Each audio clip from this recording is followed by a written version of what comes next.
Wait for it, and we're live. Hey, all you crazy sci-fi and fantasy fans, it's time for your daily dose of shenanigans over here at the Blasters and Blades podcast. Just three nerdy veterans geeking out over our science fiction passions and fantastical fantasies. A place where magic is king, the sky is the limit, and space is the place.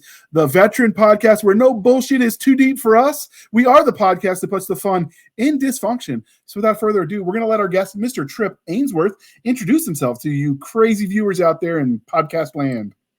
Hello, everybody. My name is Tripp Ainsworth. I was genetically engineered in a laboratory in Florida a long time ago. You know, it's got all the seaweed in my friggin' blood. But anyway, after watching Fallujah on TV, I decided I wanted to, go steal souls. So I became a cameraman in the Marine Corps, and, other people would shoot people, and I'd harvest them.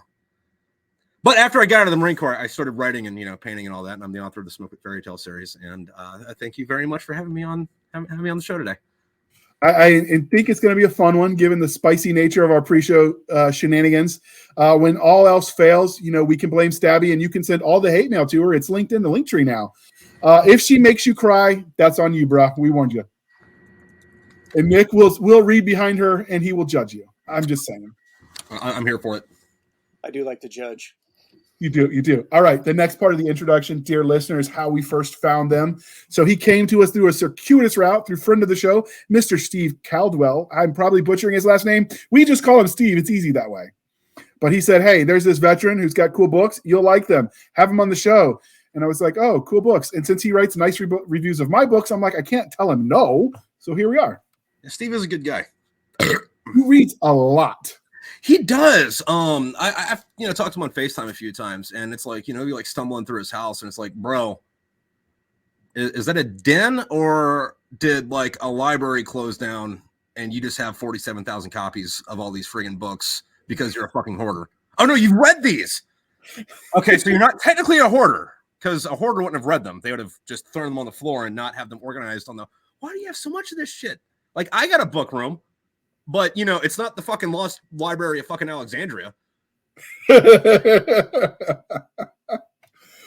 All right. Before we dive in, but I don't think we're going to kick you, even if you get the answers wrong, because this is just too much fun. The religion questions. Are you ready for this, sir? I am. Star Wars, Star Trek, or Firefly? Okay, and go. I'm going to piss a lot of people off with this one. Firefly, absolutely the fuck not. It was a good show, but it's like, all right, cool. You get like, 6 episodes of it, and then you get to cry about it for the rest of forever. Like, no. Although I would have to give it to it, though, that it had the decency to fucking end before it started to suck. Like, when I was growing up, we had 3 Star Wars movies, unless you count the Ewok movies and that cartoon. So 6-ish. But you only ever watched 3 of them, and it was fucking great. And then they started adding shit. And it just kept getting fucking worse. However, you used to, with Star Wars, have this option to be like, all right, well, I don't like what they're doing on film, so let me go read the books and play the video games. And the books were all fucking awesome, and the video games were fucking awesome, and then Disney bought them, like, okay, these books, they either don't exist anymore, or if they do, they're not canon, but good luck finding these fucking things anywhere besides thriftbooks.com, asshole! And then, technology fucking evolves, and I can't play fucking Shadows of the Empire anymore because I'm 35 in the year of our Lord 2023, and I don't own a Nintendo fucking 64. Star Trek, on the other hand, was fucking killer all the way up until like, I don't know, 3/4 of the way through Voyager, and then it fucking plummeted after that and went down about the same path, although they have left the books canon, which is hit or miss, because Star Trek books are either fucking phenomenal or like I wouldn't disrespect my shit by wiping my ass with this. So, overall, though, I would say probably Star Trek. I get the impression this is going to be the second episode we have to put the vulgar language warning on, but it's okay. Oh yeah, I'm sorry, we're not allowed to fucking swear. No, you're fine. You're fine. You just competed now in the same ballpark as an Air Force helicopter pilot, so I mean you're in good company. Okay, all right. If you've ever played spades, you know what just happened. He broke spades. Now everyone gets to fucking cuss. So you saw the Battle of Fallujah and you're like, that looks cool. I want to do some of that, huh? Yeah. So I like, because I don't know how old your listener base is, but like all over the place. Yeah, the early 2000s, like Iraq was what was on fucking TV. And, I graduated high school in 06, and I was like, I mean, what the fuck else is there to do? Let's go do that. It's funny that you mentioned Fallujah because we, the gun trucks that I ran, we were actually supporting the Marines out of the second battle of Fallujah, so that we got to play in that same dirt. We had one of the Hajis tried to steal a load of RPGs. We were resupplying some of the Iraqi National Guard. Uh-huh. I don't know why we trusted them with the RPGs, whatever. Like, that was their call. But the guy tried to run. Well, yeah, the guy. You weren't stupid enough to trust them. Some idiot who never left the fucking office but still got to wear shiny shit. This is true. And so he took a run for it. He was trying to resupply the insurgents at Fallujah. So he tried to run through the Marine checkpoint to go into the city after they quarantined it. He was going to break the cordon while they were searching. And so I followed behind him with the gun truck because I have to maintain accountability of everything. I signed for that shit. Yeah. So I have to at least verify that he deserted, like what happened. And the Marine's there and he's got his AT-4 and I'm like, can I shoot it? I've never shot a live target before. And he's like, I carried it. I get to shoot it. And his balls grew a little bit as he shot it and blew up this, 18-wheeler full of RPGs. It made a big boom.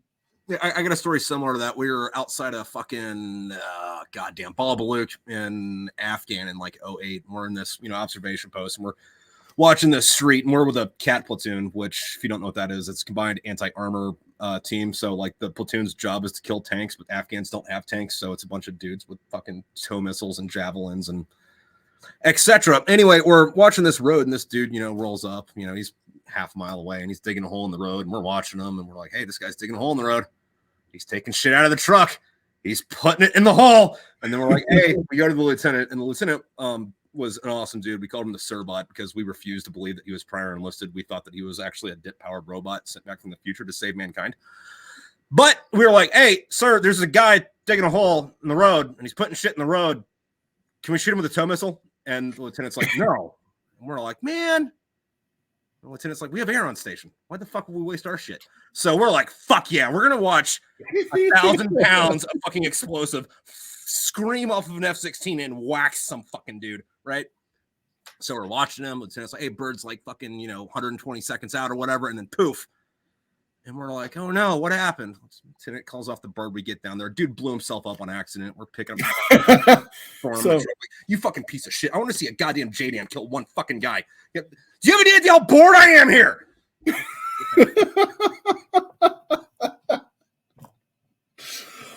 Yeah, so the moral of the story is the Marines don't share their toys very well. They don't have very many of them. They mostly just get the Army leftovers. So when he had a chance to blow up an Army truck full of RPG rounds that go boom, he took it and he didn't share the glory. Jerk. I will hate him till his dying day. Sometimes it'd be like that. Sometimes it'd be like that. But I get that, as someone who was it is what it is. Someone who was a machine gunner, I get it. You hump it, you play with it when it's time to go nasty, Yeah. That's what she said.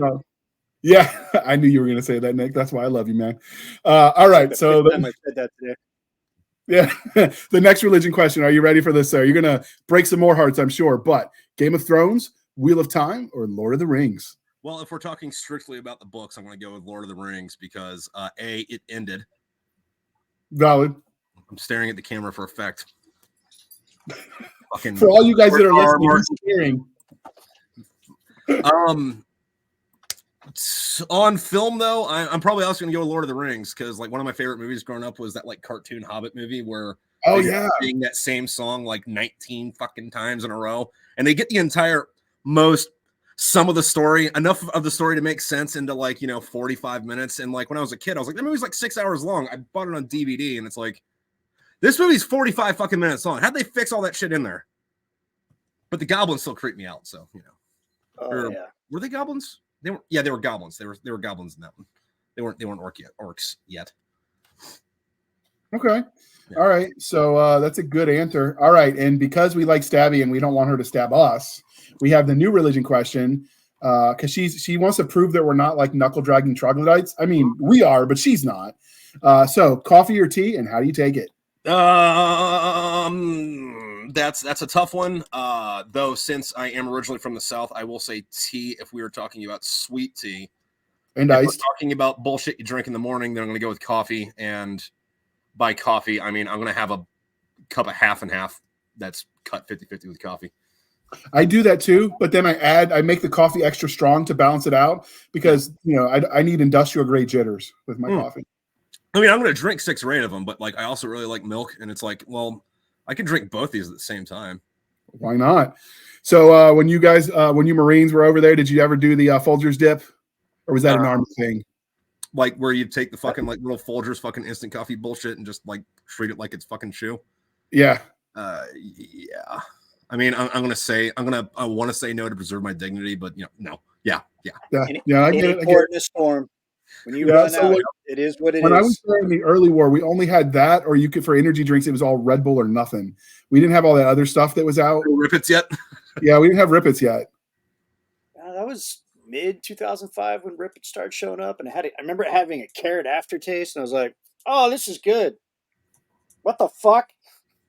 But see, you got to remember, you got special food because you were in the Ranger Regiment. I got what the leftovers the nobody else wanted. Not in Iraq. I was a nasty girl in Iraq. I did all my cool shit with the regiment in the fucking mid 90s. Okay. Well, you had toys that we didn't, so I just assumed that was. I just got attached to cool units like the Rangers in Iraq. Okay. All right. Yeah, well, my second pump, we were out on this fucking like long range fucking like raid fucking mission or whatever, but like the S4 officer whose name I don't remember because I just remember calling him a fucking idiot. I mean, I didn't say it to his face. No, that's his name. But yeah, that's his name. His name. On like day 3, we ran out of water. I just want you to let you, but we had a fucking 7-ton full of Rippets. So there was a week where all anybody fucking drank was fucking Rippets, and I'm surprised no one got killed once we got back to the fob. They were so hopped up on Rippets, they were going home back to the States every night because they were just traveling through fucking time. Because that's what Rippets do. Right. You're like the Flash. You just do your little skater pose, and then you're gone. You can see color. You can see sound and hear colors when you're done. Hear colors. Yeah. That happened to me when I brewed coffee at the Maneuver Captain's Career Course. It wasn't water. I put Red Bull in there with the coffee. I brewed it with Red Bull instead of water. And yeah, the map was in 3D, even though it was flat on the desk. I could see people waving. I started seeing my plan as the Mach S2, like, oh, this is what the enemy's going to do. I felt like Tony Stark. I'm doing this shit. And then I woke up the next morning with the major going, "You fucking slept in the classroom? You fucking nugget." I think. Oh. All right. I thought you're an atheist. I was. I was. I saw the face of God and I touched it. It tastes like purple. It tastes like purple. So when you were a Marine, was the joke about the crowns and stuff a thing yet? I don't know when that happened because it happened after a while. So I don't remember it too much. It kind of has to be though, because like I make a joke about it in one of my books or in the first book. And if it wasn't a joke by 2013, I will claim responsibility for it. That works for me. Yeah. We'll talk about that. I had stolen it because I don't remember it being a Marine Corps meme at the time because I had taken the joke from The Simpsons. Okay. I remember the joke was you saw the picture of the tank that had crashed and rolled over. So it's upside down. And it was like, you remember that kid that ate glue in kindergarten? Now he's driving tanks, Army of One. Yeah. So that's where I first started seeing that type of meme, and then suddenly all you hear about crowns and Marines. So that happened after I medically retired in 2007. Yeah, no, and then it's fucking stupid now because it's like, dudes, mostly people that you don't know personally, but like follow you on some social media, like will send you that fucking crayon meme like 4 times a fucking day. Hey, you're a Marine. You think this is funny, right? Yeah. 10 years ago, dude, get a new fucking joke. But my favorite, Bill Frisbee is a Marine I know. He always he responds. Bill Frisbee is a former Marine I know. He always responds with a picture of the Playboy bunnies dressed as Crayola crowns, and he goes, "Yes, we did," and that's all he says, and everything else is implied. I thought that was kind of classy. There was a catering service though in Palm Springs called Crayons. Nice. They had like a food truck. I never ate there because like I was never in Palm Springs and sober at the same time. And not that I need to eat because I'm drunk sober, but it's like I'm too drunk to stand up. Yep. Someone dragged me somewhere. That kind of explains what it's like at Fayetteville. I mean, I don't remember spending much of my time there on leave sober either. Vietnam. Although Nick would tell you it's because I was drinking my self-pity for not being airborne, but whatever. Yeah, well, fucking. Well, I mean, Fayetteville's kind of fucking garbage, but I mean, it's no worse than Jacksonville or fucking the actual town of 29 Palms. Like, at least there's a fucking Cracker Barrel there now. Well, the good thing about Army bases is that you get your practice with like escape and evasion by trying to sneak onto the Air Force base to eat at their DFACs, their dining halls, and then make it back without getting caught. So that's always a plus. You want to know the crazy thing? If you have a military ID card, you can just go into the Air Force, eat back, and eat. Yeah, like they don't stop you. You just walk right in.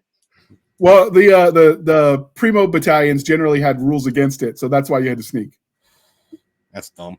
Fucking when I was at fucking, I will maintain that the best fucking Chow Hall DFAC, whatever the fuck you want to call it, is on Fort Meade. Because I was up there for a few times, and like they're fucking the Chow Hall they have on the fucking not on the CIA. We need to probe your butt before you come on base side of it, but on the not CIA, but on the actual like Army side of it, fucking. That's all I got to say about it. Just okay. See, I messed up in my Army career. They never sent me anywhere cool like that. They just kept sending me back to a desert far, far away. So I went places where they just wanted to shoot at me because I had an American flag on my uniform. One of these days, I want to travel outside of America and have them not try to kill me on sight. I mean, that's probably asking too much, but.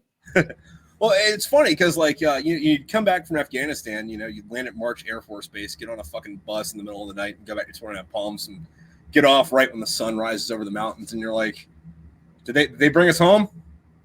Or are we still in Herat? What's up? It looks exactly the same. Fuck you guys. Yeah. That's horrible. So we ask all of our military veterans who served in the military, authors who served in the military this question, but how do you feel like your time in the U.S. Marine Corps affects the way you tell stories? I use the word fuck a lot, and there's a lot of really dark humor.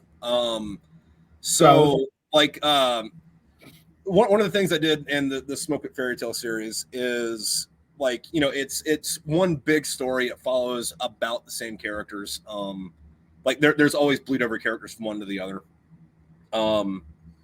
So, it's kind of like a generational thing, but where the fuck was I going with this? But like also each fucking novel itself is a little bit of a different genre. Like, the first one was just like a dark comedy. The second one was the fucking like, war story. The third one was an adventure. The fourth one was like a romance. The fifth one was a political thriller, XYZ or whatever. But in the first one, they're in Iraq, and I'm kind of doing the thing where instead there's a character that, you know how there is that stereotype, about like guys in Vietnam collecting ears. In the first book, there was a guy doing that, but he was taking fucking Iraqi dicks. He had a dickless?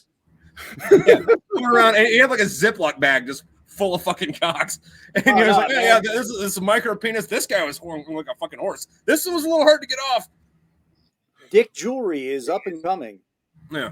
That's the satchel of Richards. Harder than a diamond. I don't know how you come back from that. So Nick, ask the next question. Yeah. Harder than Chinese arithmetic? Is that possible? Do I draw from people I knew? Yeah, absolutely. Are you psychic? Yeah, well, I mean, I didn't ask the question. That's amazing. I'm a fucking ninja, wizard ninja, freaking tiger blood. What was Charlie Sheen's thing? It was tiger blood. Tiger blood. I'm drinking tiger blood. I'm a Jedi space wizard. Yeah. So like when I was first, thinking about like writing something, I didn't know what I was gonna write yet, and I read 2 books that I would suggest to anybody that wants to write anything, and one of them Stephen King's On Writing, and the other one's Orson Scott Card's On Writing and Science Fiction. Both are good. I love them. Yeah, and then even though Orson Scott Card's On Writing Science Fiction is geared towards fantasy and science fiction, it doesn't tell you how to do anything, but I think that it asks you all the questions that you need to ask yourself for any type of fucking fictional writing. And one of them in there, it was going on fucking character building where it's like, hey, listen, like, even if you don't tell the reader this entire person's fucking backstory, as an author, you need to know all this shit so that, you know how and why they react to this, that, and whatever. But when it comes to character building, it's like, okay, well, I could, like, just like completely make up this fucking bullshit character, or I can just use my friend Dick and change his name and just pretend like the character's him. Yeah, reinvent the wheel. Yeah. Or the human. If one exists, just use them. Yeah, so anyway, friggin' for, one purpose or another, like, there isn't anybody in any of my books that, like, are completely made up. It's just like, your name's this now. Okay. I like it. I like that method personally. I do that in my comics. Yeah. So you mentioned that you drew on people you knew when you write the books, and how your time serving affects the way you tell stories. Has it changed how you engage with content as a reader or a viewer of the things? Yeah. One of the big ones, especially relating to I guess characters and character development, is like I start finding not so much in the work, but like in criticisms or like reviews of the work, things that I think are funny. Because like one of the big ones is everyone gets mad about like the author's like insert characters, and it's like, well, I mean, first off, the author wrote all these characters. They're that author's imaginary friends. All these characters aren't really characters. They're the author's interpretation of this or that. So every character is a fucking insert character, and then the one that's like the blatant, like, oh hey, this character is this guy or fucking chick. It's like, if you read up on the author's fucking, like backstory a little bit, and it's like, okay, well, let's see. This character is about a single black woman trying to survive the 1880s in post-slavery South America, and her husband got bit by a rabid raccoon and got turned into a zombie, and now she has to kill him with a shotgun. Okay, let's Google the author real quick. Okay, so something like that happened in her life. Yeah, okay, so yeah, I wonder how she fucking came up with that idea. That, and like, if you're gonna write shit, like, they say write what you know about. The only way to know about shit is to fucking do it. And if you're writing about shit that you do, you're writing about your experience and advice. Well, I'm sorry, if you're writing something well, you're writing about your known experience in it instead of fucking what you saw in the movie and you're emulating. I think you can write well from an imagination. They asked, if you remember Tom Clancy, the CIA famously investigated him, or was it the FBI? I can't remember, because they thought that he had to be getting inside information. Both from Hunt for October, right? Yeah, and he got so much right, and so they investigated him, and they asked how he figured all this out, and he said, because I have a library card. So basically, I mean, if you can read, you can learn, although it does add a little bit of je ne sais quoi to it if you can write from senses you've experienced yourself. Yeah. Yeah, because I mean, I've read some stories where, like, I'll give this instance, they put a self-insert scene where they're trying to make some babies, and it's very clear the author doesn't know how that works in real life. Yeah, or the fun one, and I've run across this at least once a year, where the character, is holding a Glock up to somebody and trying to show they're serious, so they pull the hammer back on the Glock. I mean, maybe in an alternative universe, Glock designed it different. I don't know. It's just something I see, and it's like the first time I saw it, I'm like, oh yeah, this guy doesn't know what the fuck they're talking about. And then by the 10th one, it's like, watch a fucking YouTube video, motherfucker. Shit. You don't even have to do that. Just Google the gun, and you'll find all kinds of images breaking down the body parts of the weapon. Yeah. Just about anything that's not top secret, you can find. Maybe even some of that too if you go to Area 51. What? I mean, did I say that out loud? What? Yeah, you want to make this mouse and keyboard combo that I just got stop working? Oh, we started talking about aliens in Area 51, and all of his shit just stopped working for weeks. Yeah, we're not mouse stopped working, my keyboard stopped working. It all started on that session, though. Can't stop the signal, man. I just got new shit. Well, they don't want you to you bring up Broom Lake. Yeah. I actually tracking everything you do, people. Wake up, people. I was actually writing for a publishing house that went under for an anthology about Area 51, and some of the people in my NaNoWriMo group, when I was still going to that every week, we're doing it. We're all going to submit to this anthology. And so the four of us that were sitting there, we were sitting side by side. Our computers all got maps of Groom Lake up, and so we can get the details right. Nick, cover your stuff. And suddenly, like our screens all went dark. We're like, oh crap, the internet failed. Everyone's like, we're talking about the internet works, and we're like, no, and then we looked, all four of our computers, just ours, went down. And we just looked at each other like, we're leaving. And we looked at our friends and we're like, if the people in the vans come, you have never seen us. And we like called it a night. Yeah, no, that's one of those things. Like you should assume that everything you do on an electronic device is being fucking monitored heavily. Oh, like, absolutely. Even if there's like an actual clerk sitting there watching it, like it's going to a fucking archive somewhere and it's got fucking keywords that gets pulled up fucking goddamn when you say, I don't know, bomb president and airplane in the same fucking sentence. So good luck with that. Thanks.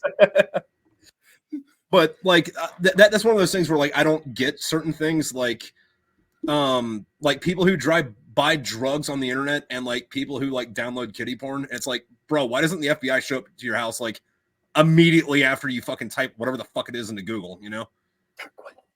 Because they're following them to get the bigger guy. Oh, yeah. What the government doesn't want you to know is the government is the bigger guy. Also true. Gotta have 10% for the big guy. 10% for the big. All right, so we were talking in the pre-show, and you said, hey, save that rant because we were having so much fun, we almost forgot to hit record. What was I'm supposed to ask you to get you to do the on-air rant? There was a guy in Florida with an alligator and depleted uranium. Oh, in the uranium. Oh, yeah, that's what it was. So I was wondering, like, the hell, I wanted an update on that story because depleted uranium, drunk guy driving his truck, and an alligator, like, I just don't normally put them together in the same sentence. Okay, so he's there's making a kaiju. So there's gonna be three That's what parts he's to doing. this.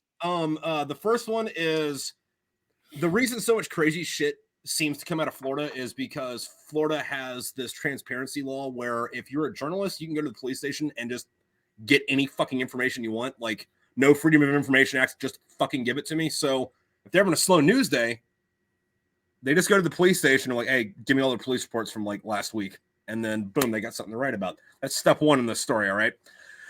Step two, Florida Man still does exist. All right. Like it just because like there's that like plethora of friggin', transparent fucking like news, fucking blah, blah, blah, whatever. Like the Florida Man still does fucking exist. He's his own fucking cryptid. And it's about half of the fucking population north of Gainesville. South of that is comic. New York retirees. Yeah. There's a comic called Florida Man. Yeah. Same shit. Yeah. So the alligator being in a guy's truck, that's Tuesday. Typical. Yeah. Maybe an early Wednesday, but yeah, Tuesday. Yeah. Usually. And the thing about the depleted uranium, though, like I don't know what kind of depleted uranium it was, but there's a lot of fucking naval air stations and naval air station, Air Force air station, a lot of air stations around there, and they use this shit. And some people go sneak onto the fucking range and like harvest the shit and like recycle it. Like, how like after you go to the range, you collect all your brass and you like, fucking put it in a box and you give it to Garber to do whatever with. Some people steal that shit, melt it down and sell it as brass. Some people do that with the other fucking shit they find in the range. So it was probably some dude that was sneaking onto a Navy or an Air Force base, picking up fucking depleted uranium out of the fucking ground that an A-10 or a fucking F-18 fucking shot into it and was trying to fucking resell it. So like surface level headline, it's like, wow, what the fuck is that? But then you think about it for 3 minutes and it's like, oh, rednecks exist. Yeah. They're a thing. He had a rattlesnake too. They're just around. Rattlesnakes are everywhere. No, it says he had whiskey, a rattlesnake, radioactive uranium, and a gator. How did we forget the rattlesnake? Oh, he was making the game Rampage. That's what he was doing. He was just missing a gorilla. That's it. Holy shit, that's what he was doing. And you've got this from a alligator. state that raccoons have tamed alligators as beasts of burden. Yeah. And then of course you've got the alligator, the alligator that's swimming around with a knife in his head, and the meme, of course, whoever pulls the knife from the head gets to be the king of New Florida. No, but the rattlesnake thing kind of reminds me of that old Chuck Norris joke where it was like, Chuck Norris uses a live rattlesnake as a condom, but that's a bit misleading because there's no such thing as protection from Chuck Norris. Okay, I buy it. I'm old enough. remember when everyone learned their karate at the Chuck Norris Studios. Yeah. And you get the free 5 sessions, try to hook you. Yeah. And then if That's you're how smart, the you movie can go around. American Ninja was born. Yep. And if you're smart, you can go to like all the different local franchises and get 5 lessons each. And Yeah. before you know it, you're like the Karate Kid. See, the dog knows what's up, Nick. Your dog knows. All right. So with that introduction going far afield, we're going to pause for a moment while we shamelessly shill for the man, and Tripp can light another cigarette, because why the hell not? Mythic heroes throughout history tamed creatures of lore to fight alongside them. Video games took up the mantle, and for decades, players adopted beasts for companions. Some had tigers, others lions, dinosaurs, some even had dragons. So when my consciousness was transferred into the most realistic virtual game ever created, I chomped at the bit, hoping to befriend a great beast to fight at my side. And what did I get? A porcupunk. Who needs a dragon anyway?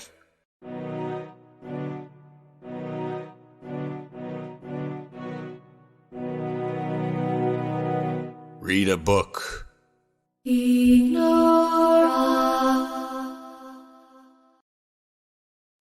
So for those of you who didn't watch and see the glorious covers pile across your screen, this was the a commercial for the lovely book, Gemini's Crossing by Arlo Adams. And that sounds like the kind of luck of the person who ends up in the infantry unintentionally.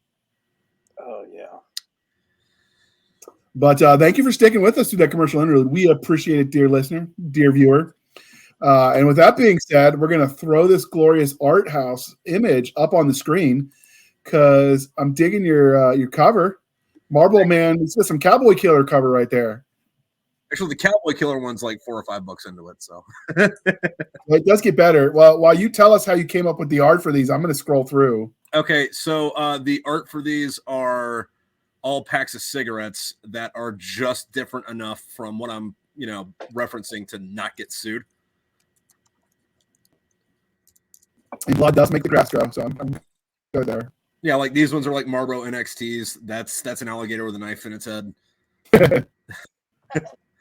That's some British brand, fucking whatever. That's Cowboy Killer. Those are your Marlboros. Your Newports. Monkey Strikes. All right. This one I did. Mavericks. Oh, okay. Old Chesterfields. All right. That's all the covers. They were all glorious. I was digging the motif, the theme. Yeah. We're going to put back on the one cover. Alcoholics. So, I mean, it also kind of bends into that. Are you going to start doing booze covers for like the second set? Like, I don't know, all the Jack, Jim, Jose, all of our friends, the captain. I'm thinking either that or moving into dip or chewing tobacco, though I would segregate those for separate series, like one be dip, one be chewing tobacco, because they are different things. They are. Discriminating taste. I can appreciate that. With Levi Garrett, it ain't gonna work, man. They're two different stories. Yeah, like you. So when are you gonna get to cigars? You get fucking Red Man, Say what? When are you gonna get to cigars and the booze, man? And the beers and the whiskeys, and I mean, you got lots of growth potential here. At some point down the line, I have plans. All right. I can dig it. Yeah. We've got the resident Alcoholics Anonymous captain. I mean, our former drinker. I mean, our friend Miss Stabby, whose microphone's been off the whole time, by the way. Yeah, it's probably better for my health. I'm just trying to engage her because she's a little shy sometimes. No, I keep mine muted when Nick is on a tangent because we echo off of each other. Yeah, no, that would. Yeah. So I was saying, because you were talking about doing booze ones, I was like, a PBR cover would be pretty freaking awesome. Yeah, the ribbon. I would. Yeah, the ribbon. Just saying. Just throwing some ideas out there. Just for future thought. So some of our viewers, our Advent listeners, had suggested getting her in a different room so they didn't echo. But she's like, no, I want to be in stabbing distance in case Nick steps out of line. So we just have to operate. Knife, or she got like a dildo back there that she's like, all right, bend over, buddy. Well, that's just Tuesday, sir. That's Wednesdays. Oh, I'm sorry. I got date night wrong. You guys were all Army, right? So like today's Tuesday. Get your days wrong. I spent a lot of time resupplying the Marines in the Sunni Triangle, so okay, I learned all the lingo. And my senior team leader, because I was a Bravo team, so the Alpha team leader had just gotten off of embassy duty with the Marines, and the war was starting to heat up. And he's like, if I go in the Guard, they're never going to deploy me. I can stay home for a little bit. 13 days after he left the Marine Corps, he got orders to join us. He hadn't even gotten his complete Army issue yet. We were doing that at Fort Bragg. Don't get your head blown up. It's bad for your health. Yeah, no, it does not seem like something you want to fucking get done. Though that does remind me of my team leader when I was in Afghanistan the first time. He was in Fallujah. His deployment before that, and then his deployment before that, he was invading fucking Iraq. But we would give him shit because it was 2008. The guy was a sergeant, and when he went to fucking infantry school, he learned on an M60. Yeah, so, I did that. Yeah, so like great dude and all, but it was like, hey, so when you were at Shiloh with Grant, how was that? Fuck you, man. And then I transferred to Sherman's fucking regiment. Well, he went to Atlanta, burning shit. Yeah, the pig is heavy. That's all I can say. The pig is heavy. Yeah, to be fair. No. Did you know like Sherman was like a giant nerd and just like quoted Shakespeare everywhere he fucking went? I mean, he burned the South. Yeah. Which just makes me think like fucking all right. So like obviously there hasn't been a historically accurate Civil War movie, because if there was, Sherman would be doing what Sherman did in fucking Georgia and just like quoting Julius Caesar the entire time, like fucking I'm gonna set this bitch on fire. Probably Henry V. Star. Like fucking General Krang and fucking goddamn was it Star Trek 5? 6. The Undiscovered Country. Yeah. I imagine Sherman in real life being a lot like Krang. Yeah, probably. My BC in Iraq quoted Shakespeare. His favorite was Henry V. He was always doing the St. Crispin Day speech. Like before we went to go do a big cordon and search, a big like multi-echelon fucking movement or operation. Yeah. I got knighted when I got promoted to staff sergeant. He made me kneel, and he knighted me with his fucking Ranger Tomahawk. Nice. I'm like, all right, that's fitting. That fits. I accept it. And the money. See, that's one of those things where it's like a double-edged sword, though. It's like, I want to knight you, sergeant to staff sergeant, but it's also like, yeah, that's cool and all, but I'm also a goddamn American and I don't recognize royalty, so pin me, bitch. Well, then you gotta get the blood. But then again, I am the queen of battle, so hey, let's go blow up shit. You were a little too good at that effeminate stuff, buddy. Were you hanging out with the sailors a little too much? We picked it up just to entertain each other and make fun of the guys that were kind of sissies, kind of like Wahlberg and the other guys. Yeah, I learned how to do that, make fun of the fairs down the street, Like you went out and became a master at ballet just to call this other dude a friggin' wimp. That's commendable. Yeah. Yeah, that's dedication to the bit right there, sir. Gotta apologize for that. That movie's money. I love that movie so much. They're not all Alan. Yeah, kind of like the whole, on the whole, like, oh yeah, you're a sissy, but you can do this, that, or whatever, and like the whole thing came up about, the ancient Greeks, they were all, banging each other because they're all gay, but the Spartans were like that. Alexander the Great was like that, and it made me think of something. I have absolutely no fucking respect for Alexander the Great's accomplishments because, like, if you look at it, all he did was like he did war in the Middle East, and that's like the fucking free space on the military bingo card. It's like, oh, you went to war in the Middle East, neat. What else you got? Cool. You went to war in Iraq. What else did you do? It's like we did that like 200 years ago, didn't we? Yeah. Yeah, we're not impressed. And then he died, and it all fell apart anyway. So that's like, so he didn't even fucking build anything. They built Legos and left them unattended. Mm-hmm. Well, that's because he was sleeping with the wrong people, so he didn't make enough babies. Clearly. Well, I don't know. He was Alexander, I forget what his boyfriend's name was. So his main soulmate was, I forget what his name was, but some other dude, but he also had like 30 wives. I'd be shocked if there weren't little Alexanders fucking running around at some point, The problem is we like to reinterpret and reimagine history to fit whatever the current political narrative is. Yeah. I will try not to rant because, as a classically trained historian, that bugs me.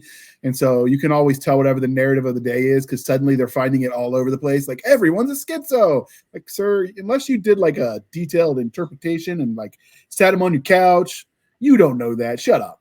Sir, this is a Wendy's. Which okay, so most of the time I agree with you on that, unless it's about the ancient Greeks. And it's like, okay, well, the Greeks were all fucking each other. Like, I mean, that's like written. Look, all right. These German barbarians, they were doing this and blah blah whatever. And these two, they were really close. Yeah, they were really close because they were fighting a war together. They were probably just really good friends who served in combat together, which is I understand if you don't know what that bond's like because you never left your fucking basement. But also like, no, Socrates was totally banging this dude. Possible. But I'm just saying sometimes you're walking down the avenue, you trip, you fall, and oops, your pecker goes in the wrong hole. I'm just saying it could happen to anybody. Yeah. Or the right hole. Yeah. Hello. All right. Yeah, what they don't tell you though is that right hole is, this is back before circumcision was popular. So, it wasn't a hole as we think of it now, but like back in the day, that was just like inside somebody else's foreskin. You just got to like rub them in there. I'm pretty sure the Greeks invented definitely getting demonetized. Welcome to the last episode of Blasters and Blades podcast. We'll be sure to get it canceled. Send out our hate mail to not a stabby stab. The Marines are why we can't have nice things, Nick. I can see his face like this goddamn fucking wannabe, goddamn fucking piece of shit Department of the Navy fucking like they're sailors. So, they pretend like they're soldiers, but we actually got in a couple fights with the Marines when we were in Iraq. So it was always fun. We had this short little guy from Boston. It's always the short ones that got to compensate for crap. Yeah, weird how that works. Yeah, he starts running. Fuck you. We were at Altacundum and we were on the flight line waiting for the roads to get unblacked because bombs and stuff were going off. And the Marines decided that's a great time to go on a PT run in formation in their silk nasties. And so he decides, full battle rattle, runs circles around their formation screaming, who wears short shorts? Queers wear short shorts. And I know that's not politically correct to say, but that's what he said in the moment. And of course, that, sir, is how the fight started. And it went downhill from there. And that's how the fight started, sir.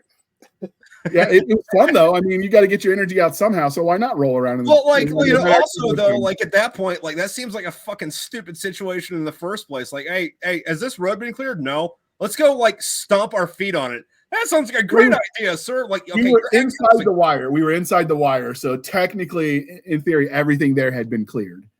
Sounds like they had a pussy platoon sergeant. That's why officers have nervous breakdowns sometimes because of shit like that. They're Joes out there doing that dumb shit. I mean, you should have seen our LT shit a brick when I told them that we got stopped because of a daisy-chained IED of 155 rounds that they had, incorporated as they do. And we decided we didn't want to wait for EOD that was 9 hours away, so we just shot it with the 50. Yeah. I mean, you roll one little Humvee and they never let you forget that shit. I'm telling you, we were able to roll it back over. Adapt, overcome. You just fucking absolutely situation. Like, hey, listen, we have an obstacle. Do we go over the obstacle?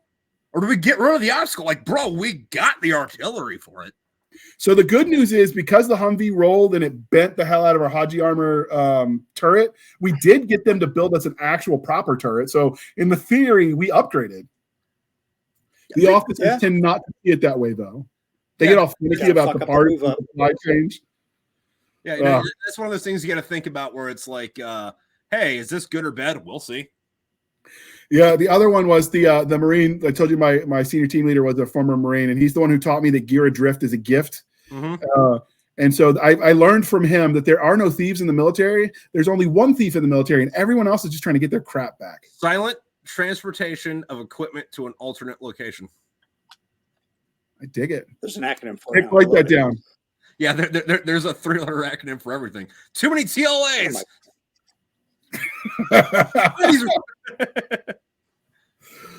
Oh, if I asked Stabby to be our secretary, that would be like sexist, and she'd get mad at me. And she has the knife, so you lose. Unless you're the secretary of a department, then you're not a secretary. You're the secretary. And this is true. This is Capital true. S. Capital And a cigar is just a cigar. All the difference. Yeah, that's true. That's true. All right, so go ahead, make me the secretary. Every other word will be fuck, and 90% of it will be redacted.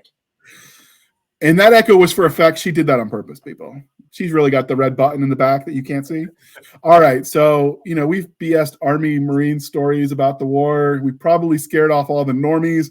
And now that we've gotten all of the audience gone, thank you for sticking with us. If you're still here, drink one on us. I mean, not really on us because we're poor, but in theory, in an alternate universe where we sell a lot of books, we'd buy you a liquor of some kind. Wow, that sounded phrasing. All right, anyway, when you get the local bar and you could drink fucking Coors out of my belly button, whichever. Like, as you do, literally on me. Well, you're in luck. I drink 2 types of beer, Coors and yours. And apparently you drink Coors, so I drink Coors twice. Banquet beer. So Smoke Pit Fairy Tales. The reason we brought you here. Yes. So tell us how Chill this came your to be. shit, dude. Chill your shit, man. So, fucking, I don't know, kind of a long convoluted story for how that the first book came together. And there's kind of like, like 2 heads that came together on this one, or 2 things that came together on a head for it. But one of them was I read this book called The Raggedy Ass Marines, and it was just a bunch of letters between these 2 guys between like, like they were friends in high school, but like it started when they were in boot camp, and they were writing letters to each other because they were in boot camp at different fucking platoons or times or units or whatever the fuck it was, and it kind of followed their careers from between when they went to boot camp to like when they went to Korea to like when they went to fucking Vietnam, and it was just like pure unadulterated fucking like Lance Corporal to fucking Captain tomfoolery. I don't know why I'm using tomfoolery instead of buttfuckery because whatever. But I was like, oh, that's a cool idea. Maybe I could do something like that. So I would start keeping I got this like little black fucking like notebook, and like every time I heard somebody say something funny or some Marine did some like dumb shit, afterwards I go write it down. And like, I wouldn't say, like, hey, Sanchez did this and fucking Miller did that. I'd be like, hey, situation, Marine does this, other Marine fucking reacts this way. This is the fucking situation, blah, blah, blah, whatever. And at some point I went to go start writing it down out of the notebook into like a Word document. And I was like, okay, hey, this could be like a fun thing. Like all these like, situational, like little short stories about, what fucking like dumb people are fucking getting into. And at some point I figured, hey, instead of this being like a semi based on a true story with a bunch of different people, let's make all this shit happen to like 2 fucking guys. And then just like that's how the news does it. Yeah. So like that's kind of how the first book came together. And then while I was putting that together, I had this like bigger fucking like, picture for what the story, could be. So, these guys go to Iraq. They accidentally become immortal in Iraq. And then like after they come home, fucking aliens land.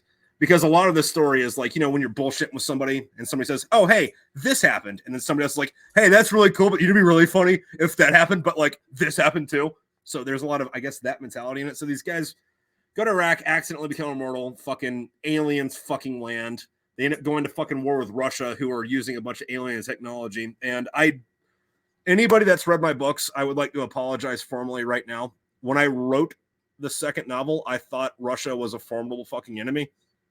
If I'd have known, I would have made the bad guys. If I would have known what Russia was capable of, I would have made the bad guys like from Paraguay or Guatemala. Belarus, like number like an actual formidable fucking enemy, like Liechtenstein, maybe. But anyway, moving past that, the story fucking, moves on to like the main characters as fucking kids, and they're, you know, using that alien technology on a fucking Marine Corps base on Mars. And they're still in a naval war with the Russians that are like held up on fucking Venus. And the commandant of the Marine Corps throws a coup and, like, you know, fucking puts himself into the fucking leadership position of the planet. And the main character, who at this point just got promoted to lieutenant because of something he did while he was a sergeant, doesn't take kindly to that. So him and his friends got to go like kill the president. So in books, if you're listening, it's fiction. This is also on Mars. The president of Mars. Damn it. Yeah, no, and like, you know, because it goes down the way you think it would go down, like they have to like flee, and the only place they can go is like with space pirates. So they kill the president, and they have to go be alien space pirates about it. Forget your weed guy. I want to be in your book. I want to live in that world where I can be a space pirate. Yeah. Or space ranger. Space pirate hooker. But fun little tidbit there, the fucking space pirate book. Not to give away the ending, but I heavily plagiarized Macbeth to wrap this around earlier. Okay. Yeah. Oh, better than Othello. Yeah. I mean, depends on who you're asking. Some people are into that stuff. It was an actiony. Like it was funny. Like if you get the Cliff Note versions where it explains to you why that joke was funny, fucking 400 years ago. In like 16 something. Yeah. Because apparently they called it Uranus also. So there were some Uranus jokes back then. So Uranus. But yeah, anyway. Uranus. I don't even know how we got on this. You were talking about the origins of your book. The Marines have put out books. Yeah, the Marines have put out some interesting creative people. You've got like the Corporal Joshua Bellile, Belile. He made the news back in the day, if you know, you know. And Lance Corporal Satfield wrote the EAS song. So I mean, you're right up there in that tradition. So well done. One song was so funny and the troops loved it so much, the Commandant banned it. Yeah. Well, Tyler Statterfield. Yeah. I actually got curious about him and looked him up because, like, he's not on social media at the fuck all, but apparently he is fucking making music and thriving, doing his fucking thing somewhere in fucking Nashville. I highly doubt he's still in the Marine Corps, but I mean, if I ever make it down to Nashville, I'll go find one of his fucking shows. Yeah, he puts out some good music, but yeah, he's way. He wrote a song about being a terminal Lance, so you know he's not still in. Yeah. Fucking Uncle Rico way down in Oceanside. Yeah, that's what I heard. In the EAS song, he spoke to me. I'd rather run over an IED than ever have the BC speak to me. Yeah. I felt that in my soul. I avoided them like the plague. Officers, shiny. Anyway. PTSD. So you were inspired a little bit by the ACAC when you went to Mars, huh? Yeah, a little bit. Although, so the aliens in my books, they look just like people, except for, you know, their skin's green. There's a lot of making fun of Star Trek in these books. As you do. What was that? Okay. I said, as you do, you know, make fun of the Treks. I get it. Trekkies can be interesting creatures. Yeah, like there's a part in the first book, you know, where like after the aliens land, and there's two guys talking about it, and they're like, "Oh yeah, so aliens, yeah, they show up and they're just like us, but they're green skinned." I just think it's a little weird that, you know, God would just go around and like make different things on different planets that just look the fucking same. They just gave them different color fucking skin, and then one dude's like, "Well, what if I don't believe in God?" And he's like, "That's even worse because that means natural selection just fucking did that." And the sad thing is troopers and GIs, we would have those kind of asinine conversations. Yeah. But also, you know, fucking, you know, I did do the fucking main character good by having him hook up with one of the aliens because, like, why wouldn't you bang the green alien? Kirk? Yeah, I'm not saying that, like, you know, if they made my books into movies, they would have to go back to the fucking 60s and have fucking William Shatner play the main guy, but, like, come on. You're not saying it either, is what you're saying. Yeah.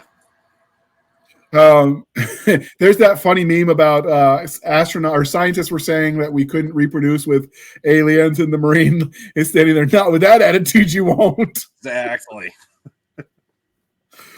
Although the infantry's not much better in any branch, probably it's a universal truth. Well, I It mean, taught me how to be homeless really good. Yeah. kind of. Hold on, I'm gonna pump the brakes on this just a smidgen, because I get a buddy who got out of the Marine Corps as a sergeant. He was an artillery guy, and right now he's the senior airman in the Air Force. He's been in about 12 years, and senior airman. So he's like the senior E4 in the Air Force. He's been in for about 12 years.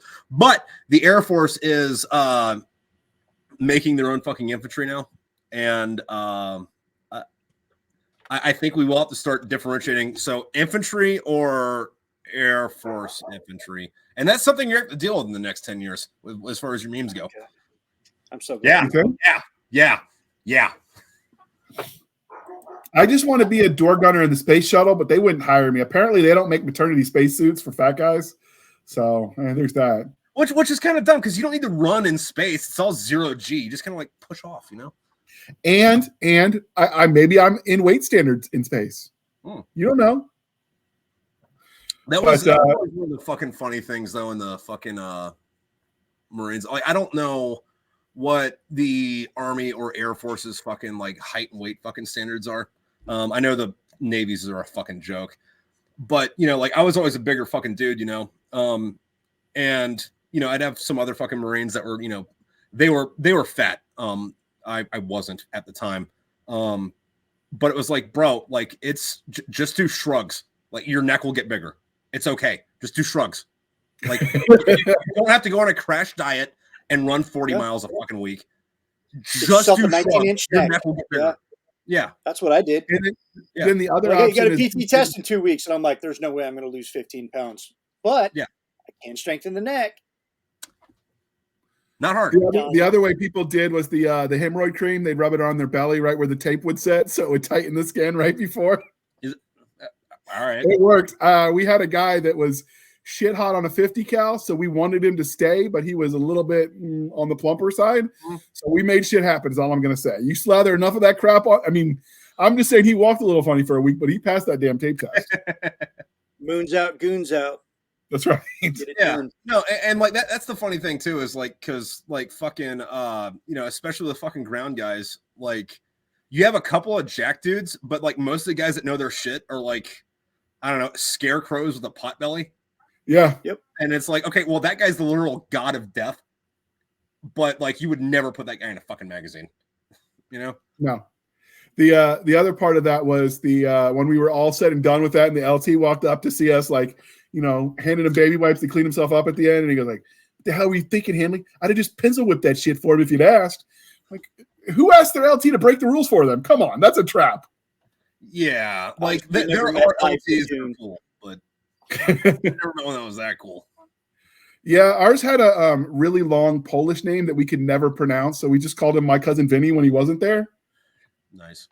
But he was pretty cool. He's like, you know, they make jokes about like officers, and the jokes are funny because mostly they're true, but there are good ones out there too. So I try to remember that when I do my writing, that there's some good ones. I'd have fallen into hell if you asked me to. If I'm talking shit about officers, I mean the ones that aren't prior enlisted.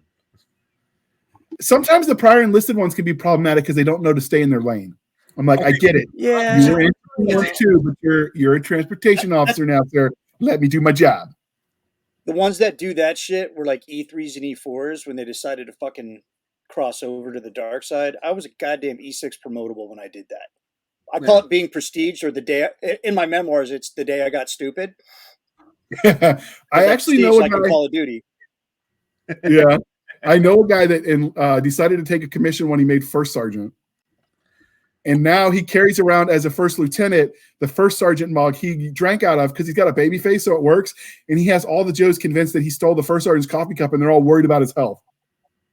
And he'll just mess with them. I mean, yeah, that kind of reminds me of this guy. He was a master sergeant. I didn't really know him that well, but I would always see him in the mornings when I was going to get my coffee from the fucking PX, and I'm not sure how familiar you guys are, but I'll explain it for the listeners at home. So like in the Army, like if you've been into combat, you get your fucking combat infantryman badge. Yeah. And then if you're in the Marines, the Navy, you get a combat action ribbon. And if you go into combat in a different fucking theater, you get a star on that ribbon. So like, you know, if you got a combat action ribbon with 2 stars on it, that means, you know, you've at least been shot at in 3 different countries. But this master sergeant that, you know, was always there in the morning when I was getting my coffee, you know, he had like 5 stars on his combat action ribbon. So he's seen combat in 6 fucking places. But he didn't have like an Iraq medal or an Afghan medal or like a Desert Storm medal. And, you know, I'd see this guy for months. And like one day I was like, hey, Master Sergeant. And then he's like, doesn't even look at me and just goes, I got lucky on ship. And I was like, okay. All right. We so my platoon sergeant for my second deployment was a NOM vet. He did 3 years in NOM. He got out, said screw this shit. He had that epiphany when you hit a certain age and you realize, holy shit, I'd be retiring right now. Yeah. So he decided to go in the Guard to get his year so he could get his retirement at 60 instead of whatever. And he put in his 30-year retirement, and Uncle Sugar said, we're not done with you yet, Big Sarge. And so my platoon sergeant did 3 tours in NOM. And then if you look at him in his dress uniform, because I saw it in the ceremony before we deployed, he had his combat stripes go up and touch his Sergeant First Class rocker. Yeah, I'd imagine, because like when was was he in Vietnam proper, or did he just do that evacuation thing in like 74? He was there 67, 69, and 71. So like, this guy had been in the Army for 40 fucking years at this point? Well, he had 30 because he had a 10-year gap. Oh, okay. All right. And he was a first sergeant, but he couldn't fit his combat stripes under the, I don't know, whatever. He said it was more important for the combat stripes than the rocker for the first sergeant because he was about to retire. You'd have some like stipulation in the fucking uniform order where it's like, no, just move the fucking thing up. And eventually, you know, like his like top fucking chevrons, like they don't make allowances for someone seeing that much combat because I mean he's probably like one of 3 people it applied to. Yeah, well, that's kind of funny. Like the not the guy that like founded Delta Force, but like he was like an EOD tech, I think. He kind of looks like Rick Moranis, but like, you know, he was like in the first like Delta teams or whatever. And you know, this guy's about as decorated as fucking Audie Murphy, but like he looks like Rick Moranis with a big fucking Coke bottle, like the you don't operate, son fucking memes. Yeah, I've seen that guy. He looks like a store clerk. Yeah, but he's also like, it's like, yeah, okay, so this guy looks like a giant nerd. He's also near the top of the list of people not to fuck with that are alive right now. So looks can be deceiving. Absolutely. That is true. That is true. I will say that this guy was such a, like, the line of people with the special little insignia that they wore, that they earned when this guy passed away of old age. Because when we were in Iraq, he actually qualified for Medicaid, which he'd be 65. Shit. Holy shit. The funny thing was we had a guy in our platoon that was a Vietnamese national that came to America, and he's serving in the military to get his citizenship. Yeah. He was one of our active components. When we started taking fire, like we're on the berm on the side of the road because we didn't have any cover and we couldn't leave because the convoy in front of us broke down. And so we're trading fire with the insurgents. And this sergeant starts speaking in Vietnamese because he's freaking out. So he's going to the mother tongue. And we took 6 of us to hold Sergeant Old School down because he was back in the rice paddies. He was going to go. Like, it's probably the only thing that kept that and that other sergeant was a good guy. Yeah. Charlie don't surf. But yeah, it was at that point in time they decided he can run things from the talk in Kuwait. But I mean, he still had some feisty in him at 60. I could only hope I'm as badass at his age. Yeah, right. Fucking. He had some pepper in his piss, as an old platoon sergeant used to say. He had some pepper in his piss. Absolutely. Okay, that sounds painful. It does, and this is what happens when you get a bunch of old, crazy, crusty combat vets together. Because we were supposed to be talking about his book, and we're at the hour mark, and we've mostly talked about the war. I'm okay either way, man. Fucking, I'm here for it. We will be putting a link to the book in the show notes. So if we entertained you just for that, buy the dang book. Check out the book. Also, people listening at home, these books are also very dialogue heavy. They're similar to what's going on here, but you know, a little bit more raunchy, and then also actually a lot of bit more raunchy, but then also, you know, somewhat plot related. So, you know, there's So that. it really sounds like our fire pit conversations. Ranger TV, when we sit outside by the fire pit and have our conversations about the good old days. And if that's the case, then you need to ask Ranger Nick over here about the barracks bunny incident. You'll get a kick out of that. I'm going to pass a little bit of judgment right now. There's only one barracks bunny incident. Come on. Technically, it was 3 barracks bunnies, each one weighing 200 plus pounds, some spy rigging, and the commander's rose bushes. The commander's wife's. The commander's wife's rose bushes. Yeah. Did the commander's wife, insist that you saluted her? No, she was just we had like just regular basic bitch military shrubbery around the barracks, and she didn't like that. So right in front of her husband's parking spot, she wanted to do something nice to show that she cared. And she tended these really nice, expensive roses, this rose bush. I'm like, okay, well, the commander's parking spot and those rose bushes were right underneath my window on the 3rd floor. Mm-hmm. So I'm picking up where you're putting down. I see where this is going. But do you want me to tell the whole story? Because this is for Tripp. This is Tripp's. He's the guest. I'm curious now because like I have a couple predictions. Like I have several body fluids in mind, but they're not all technically related to where this story could go. All right. Well, since this show's already not safe for work, let's go. No shit. There I was. We were on Ranger Ready Force 1, which means that we could be drinking. We were supposed to have visitors in the barracks, and we had to be ready to go and deploy anywhere around the world within 18 hours. Yep. Well, about our 3rd rotation of Ranger Ready Force 1, we decided nothing's going to pop off. Let's go get hammered. So that's what we did. As one does. We went to the Longhorn.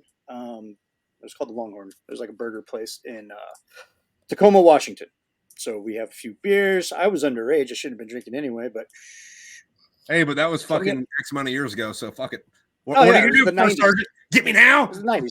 Underage drinking and coke while deployed. I mean, that was 90s in the United States Army, especially in special operations. This, by the way, was September 10th, 2001. Yeah, we did not deploy that day, obviously, but no, it was like 98. Yeah, it was 98. So we're coming back from Longhorn, and we're like, man, we're not done partying yet because it was a Friday night. So we stopped at the Class 6. That's like the 7-Eleven for you non-military types. But with all the spicy drinks. It's like a really cool 7-Eleven. So in the upscale neighborhood. Now, in the 90s, the Rangers were known by their haircut. We wore a high and tight, a very high and tight. So now, we was had what it we so called long on top, just No. It was like real short, like 1/8 of an inch on the top. So stereotypical high and tight. Oh yeah, the snatch patch, as we called it. So as we're coming out of the Class 6, we hear a woman's voice. Hey Rangers, where are you partying tonight? We look over and we see about 650 pounds plus of women, 3 of them total. That's total weight. She's like, oh, we're over here at we're heading back to the barracks, finish up drinking. She's like, oh, what company you guys in? She didn't even ask what unit. She just asked that's not a red fucking flag. Actually, no, that's a green flag because that means she's down to party. If she can ask that question, she's down to party. She had been inside the battalion fucking compound before, and the battalion has been inside of her at least twice, and I'm sure at least 3 Rangers married one of them, or maybe they mixed and matched. I don't know how it goes. So we're like, we're in Alpha Camp. They're like, oh, okay, we'll meet you over there. And I'm like, man, I don't remember inviting these chicks, but okay. So we head over to the barracks and we get up. Me and my buddies, we get together like, how the fuck are we going to sneak them past CQ? I'm like, I got an idea. We just got a whole bunch of fucking rappelling and spies equipment. All the riggings and all the fucking rope we can handle. We'll make a rig and we'll hoist them up. Oh, God. Now, ingenuity. I love it. It's me and 2 other Rangers. none of us weigh over 160 pounds at that time in our lives. Soaking wet. We ran a lot. We were very fit, and we hardly fucking ate. You're like 19. You're a toothpick with biceps. Yeah, I could do a lot of push-ups, but that was about it. I had some veins in weird places, but we won't get into that. It looks like a leaf. I look like a leaf. That's just, why is there so much skin? But so we get up there. We start fucking getting all the equipment together. I send. Oh shit! I almost said his fucking name. Bob. We'll call him Bob. I sent Bob downstairs to start rigging up the girls. And so we throw the line down there. And the three, yeah, they rig them up because we were all fucking hearse masters at this point. At least at the end of that, we should have been because we were rigging up some fucking cargo drops. So we start fucking trying our best. And I'm like, oh God, they're so heavy. I'm like, what are we going to do, man? We need more guys. And I'm like, it's Friday night in the barracks. None of us have any game. None of us can go to the bar. Except for us three and you. Well, you got enough game to get the fucking battalion fat babes. That required a pizza and free beer. Yeah, that's enough game, dude. Look, dick wet is dick wet. Fucking anything else is just extras. What my dad called any port in a storm. He was Navy. I mean, there's some validity in that argument. Or I don't remember if it was Tom Brady or not. Some football dude. Miss America is not walking in at last call. I'm not going home alone. Yep. You're not playing the odds, friend. So I go outside of my barracks room and I just yell out throughout the barracks. I'm like, I got 3 fat chicks downstairs that are ready for dick. Anybody helps us hoist them up can have some. Every door opened. Everybody in the 3rd floor. People are calling to fucking the headquarters company. You're calling in close air support for cock. I called in a nuke. Like everybody started showing up. And so there's 30 of us in my barracks room. It was a 4-man room. So they're like, all right, everybody grab some rope. Let's go. So heave, ho, heave, ho. Well, CQ knocks on the door. Apparently we were making a ruckus. CQ is the charge of quarters. That's the guy that's supposed to babysit all the drunk motherfuckers on a Friday and Saturday night. For those of you listening at home that are Navy types, he's talking about the barracks duty. The barracks duty, there you go. Or staff duty, staff officer. Actually, those are different names for different services. Yeah. The guy that babysits the fucking drunk retards in the fucking barracks. So, my door's closed. That's why we got the boom, boom, boom, CQ, open up. And all 40 of us kind of looked at each other and just participated in the zeitgeist and had the same idea. Drop the line. So as this was happening, when CQ knocked on the door, the first tons of fun was getting her left leg up on the ledge by my window, and one guy had his hand out there to fucking help her up. Well, we let go of the line, and it was like a glorious fall scene from an epic movie of any kind where like the hand is reaching out and she's like reaching and she's falling like Hans fucking Gruber all the way down. But the thing is, we got these 3 chicks fucking spy rigged together. So the first one fell. She didn't fall that far, but she had kind of, through her weight, she kind of oscillated over the rose bushes. So she was the first one to get fucking pricked up. And then the second one, which was a good 10 feet ahead of her, smacked on top of her. And then here comes the third part of this little sandwich, the bread, coming in at terminal velocity at 32 miles an hour. And it's whole wheat. On top of her. It's whole wheat. It's the heftiest bread ever. It's heavy bread. So CQ comes in. He's like, what the fuck's going on in here? And they're all looking at me, and I'm like, what the fuck, man? These chicks aren't even for me. I'm like, we were just doing some rappelling training, Sergeant. And he looks around. And he goes over by my fridge and goes, are there any beers in here? Yes. Because I was underage. I wasn't supposed to have beer in the barracks, at least in my room. So he opens one, cracks one open, fucking takes a drink, and he's like, good shit, Hua. Carry on. And then he walks out. So I'm like, everybody has forgotten about the 3 girls. We were just worried about getting smoked up on a fucking Friday night. Like, fuck. So I poked here in 10 minutes. Like, yeah, first Sergeant Major, fucking the Sergeant Major from like 10 years ago when he was a Joe. He's going to come out of retirement and show up. I mean, it's going to be a scuff session. It's going to suck. But no, we by the skin of our dick, we get away with it. I look outside the window, and it's like a fucking Bugs Bunny cartoon. They're just stacked on top of each other. Barely breathing. So we go down, make sure they're okay, hoist all the fucking shit back. They're kind of still out of it and fucked up, and I'm just taking the fucking rigging off them. I'm like, all right, that belongs to the government. And all right, bring it up, boys. I'm like, all right, well, it's not going to happen tonight. Thank you, lovely ladies, for showing up. Bye. And we fucking take off. Monday morning PT. I hear him because his parking space is right under my window. He shows up. He's like, what the fuck happened to my bushes? My wife's going to be pissed.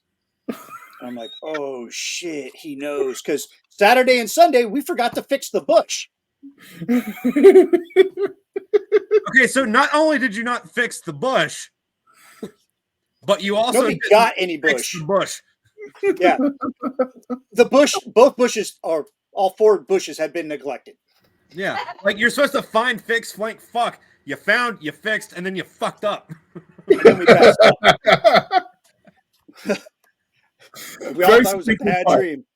So we go outside of fucking PT, we line up in formation, and the captain never addressed the fucking company at PT unless it was like a battalion run or some shit. Usually it's first on, hey, fucking report.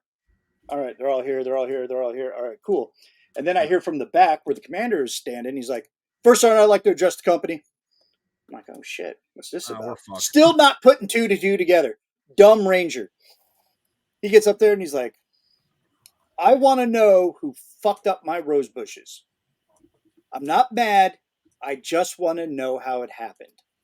I'm like, oh man, this seems kind of like a fucking trap. He's like, so the ranger that's responsible or has any knowledge on this, please step forward. I'm like, integrity, I hate you so much. So I step forward. And everyone, like, who's that back there? Like, bro, shut like, up. Bruh. It's like, you better not name names. You better not name names. This was all on you. And I'm like, I know the fucking deal, dude. Go up there, follow my fucking sword. I get it. Relax. So he goes, who is that back there? First sergeant dimes me out quick. Oh, that's Ranger Garber, sir. Ranger Garber, why don't you come up here? I'm like, oh, fuck. So I run up there. Ranger! Fucking Ranger Garber reporting his order, sir. He's like, what the fuck happened to my rose bushes? And I'm like, sir, it's not really a story for open company, but if you lean in and be quiet, I'll fucking tell you all about it. And so he leans in and we're up there whispering for a good 10 minutes. And you're honest with him. Are you honest with him? I'm 100% honest with him. Okay. 100% honest with him. Because you'll get kicked out of the regiment for lack of candor, for lying to a fellow ranger or superior officer, because it's in our rules. It's in our standing orders. You will not lie to another ranger or a ranger officer. So I'm like, I'm not going to lie to you, sir. I'm going to follow the fucking code on this one. Because everyone else I'll lie to all the time.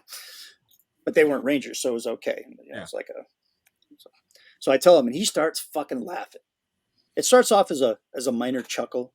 Yeah. And then it just builds and billows like a fucking smoke And then like cloud. all your buddies are sending information like, God fucking damn it, we're all going to the goddamn brig. Yeah. From here, we're going to just run to the brig. They're not even going to send a bus. We're just going to run there. Do you think we can get to Mexico before they got us on a squad? You boys like Mexico? Woo! Yeah, that. You know, somebody made that decision about North Korea if they could run.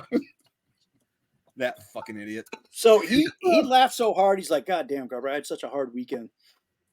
I needed to laugh like that. Holy shit. But you and your cohorts who you did not name, kudos. You guys are fixing my shit. I want it done by fucking close of business Friday.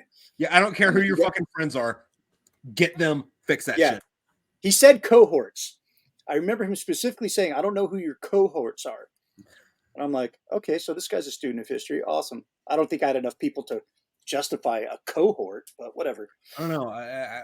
Centurion Garber, I could dig it. Yeah. I'm like, did I just get a promotion? What happened? So what we did is we drove around base looking for a similar set of rose bushes, and we happened to find one at the First Army's fucking commander's house. So we stole those. And then brought them back and replanted them. And I had it done first thing Tuesday morning. I mean, I got to meet the commander of the Third Army, but your story was a lot cooler. Fort Lewis. I think that was First Army. When we were, I don't know. We called it the butthole patch. It was a circle within a circle. Yeah, because like, isn't Third Army like it's Patton's own West, fucking Alaska and Hawaii or some shit? Third Army. Yeah, and they got the Iraq, A patch. Afghanistan, Kuwait, Djibouti, Jabbar, all the countries over there in the shitholes we don't want to go to. Yeah. We had that little Boston kid I told you about, the short guy with the compensation thing going on.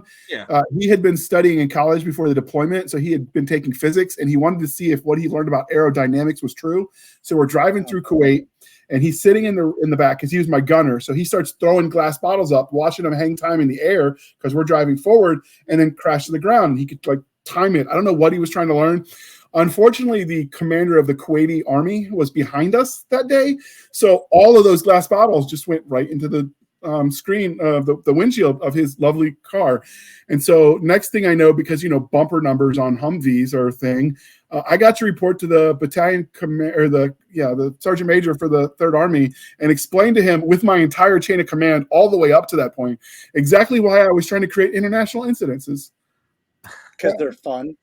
I mean, I'd almost rather jump on a grenade than live through that again. It was not a fun experience. So speaking of going to the chain of command, fucking, I've got a fun, like, what the fuck is this POG bullshit about? And for those of you listening at home, POG, POG stands for personnel other than Grunt. Yeah. Which, refers to, like, colloquially refers to, like, non-combat, like, why is this a fucking goddamn issue type shit. But I was in 29 Palms, fucking, I'm a platoon sergeant at this fucking point, and because the Marine Corps is the Marine Corps, I've been in for fucking 11 years, and I'm still living in the fucking barracks. But the fucking commanding general, contract marriage, fucking commanding general comes around to like each individual fucking platoon because he's trying to be a good leader, and talks to everybody one-on-one about shit. And fucking while he's talking to us, does anybody have anything to say to me? And I'm like, yeah, our fucking washing machines fucking suck. And he's like, what do you mean? Our washing machines at the barracks, like, they don't work and they're fucking broke. They know worky, sir. Yeah. And he's like, okay, all right, cool. And he like looks at his fucking like captain fucking like note taker guy, and he writes it down. So Monday morning walks around. I'm in the fucking first sergeant's office explaining to him why I told the commanding general that the washing machines at the barracks don't work. And then after I get done telling him, I get to go tell the first sergeant, and then I get to go weigh in, and then I get to go run a PFT. And then, I get to go fucking explain to the battalion commander, and then the company commander, and then the battalion commander, and then the fucking regimental commander. And it's like, bro, I just told him the fucking wash. He asked me. He fucking asked me what was wrong. And I told him to wash. Correct me if I'm wrong. Correct me if I'm wrong here. The fucking general asks you, hey, what's your worst problem? And I say, the washing machine's broke, not the first sergeant's a fucking dickhead or the captain doesn't know what he's fucking doing. Why am I talking to the entire fucking chain of command and running a PFT and going to make sure I'm within height and weight standards and all this shit fucking because you guys can't get the fucking washing machines working right? Yeah, just secure the contract. You need 3 contractors. They each got to make a bid. I know how this shit works, unfortunately. It's not hard. It's not rocket science. And it wasn't about the washing machines. It was the fact that I said it to the general. It's like, bro, he asked. Yeah. You'll get a kick out of. Remember, I told you that senior team leader was the Marine. When we were deploying in 2003, he was with me for both deployments. When we were deploying in 2003, because I hadn't made sergeant yet, the barracks that they had us in, the PSYOPs people were using the transient barracks for everyone that was getting ready to do the MOB. They were using to like practice torturing us. So they'd like blare the lights at night or like the music and all the, wacko and waco nonsense that they like to do. And so he got the bright idea that he stripped down to his silk nasties, paints his whole Spanish body green, grabs his K-bar in his teeth and starts low crawling out the barracks and starts cutting all the power lines. And then you'll just see a spark and he giggles and then he just keeps crawling and cutting all the damn lines. They left our barracks alone after that. I guess that expensive equipment was expensive. I just don't want to think of how many amps that guy swallowed for that little adventure. His kids are probably glowing. That's funny. So on that though, I got a funny story about a first sergeant. But before that, I don't know you guys how you guys run your show, but can I take a piss break? I'm drinking like fucking 14 beers since we started. Sure. So Nick and I'll BS while you're not here to defend yourself, and right. we'll give you a breather. Talk all the shit you want. I'll find it. I'll be back in like a minute. All right. Hey, JR, do you have a commercial? You know what? Let's play a second commercial. We've been on long enough. This has never happened before. This is never. I own this anthology. I own the series, so screw it. If the publisher gets mad, I know him. They were called the Human Marine Corps, but their cause was never humanity's, until the sleeper awoke. A century ago, all but 2 members of Lance Scipio's unit were executed for bringing dishonor to his regiment. Now he wakes into a strange new time and is tasked with whipping into shape the worst squad of misfits in the entire Human Marine Corps. The price of failure? Death. This completed series is set in the worlds of the hit Human Legion series by Tim C. Taylor, now released with a special novelette titled No Marine Left Behind, Freedom Can Be Won. So dive into this debut novel by author J.R. Handley as he takes you on an action-filled sequence of military science fiction glory. Huh? Is it your text message? Welcome back. So that was entertaining. He's still busy making sure the plumbing still works. You got to do that periodically when you get to a certain age. But yeah, at least the publisher can't complain because I know a guy, and so we actually did that base where we told you about the little fight with the Marines and their PT uniform. That actually was like the culmination event of stuff that had led up. We found out about the gear adrift is a gift when they stole from us. I mean, they liberated it, however. So we kept our Humvees with our tow bars combat loaded. So you bolt it on, pull it to the upright position, ratchet strap the hell out of it so it's not going anywhere. In the event that your crap breaks down under fire, you just cut the ratchet strap. Somebody can tow you, and your gun truck is still operational because that 50 still rocks, right? Just because the engine's dead. Well, they decided they needed tow bars because the Marine Corps didn't give them enough. So they took ours while we were asleep because we left them combat mounted because most people don't realize gun trucks, you become base assets when you're on a base, even if it's not your base. So if they call gun trucks up, everybody that's in a gun truck goes to QRF. Yeah. Okay. So hold on real quick. I just want to stop you real quick. I'm hearing a discrepancy in your story. Did you leave the trucks under guard? We had the whole base guarding it. So in theory, yes, they were guard. So we walked out, we come back, our tow bars are gone, and we knew who did it because they were close. And our little former Marine knew people. He stayed out of it. He didn't want to take sides, which I can respect. So we found out who the company was, and we just sort of stalked them because we were stuck. The roads were black, so we weren't going anywhere.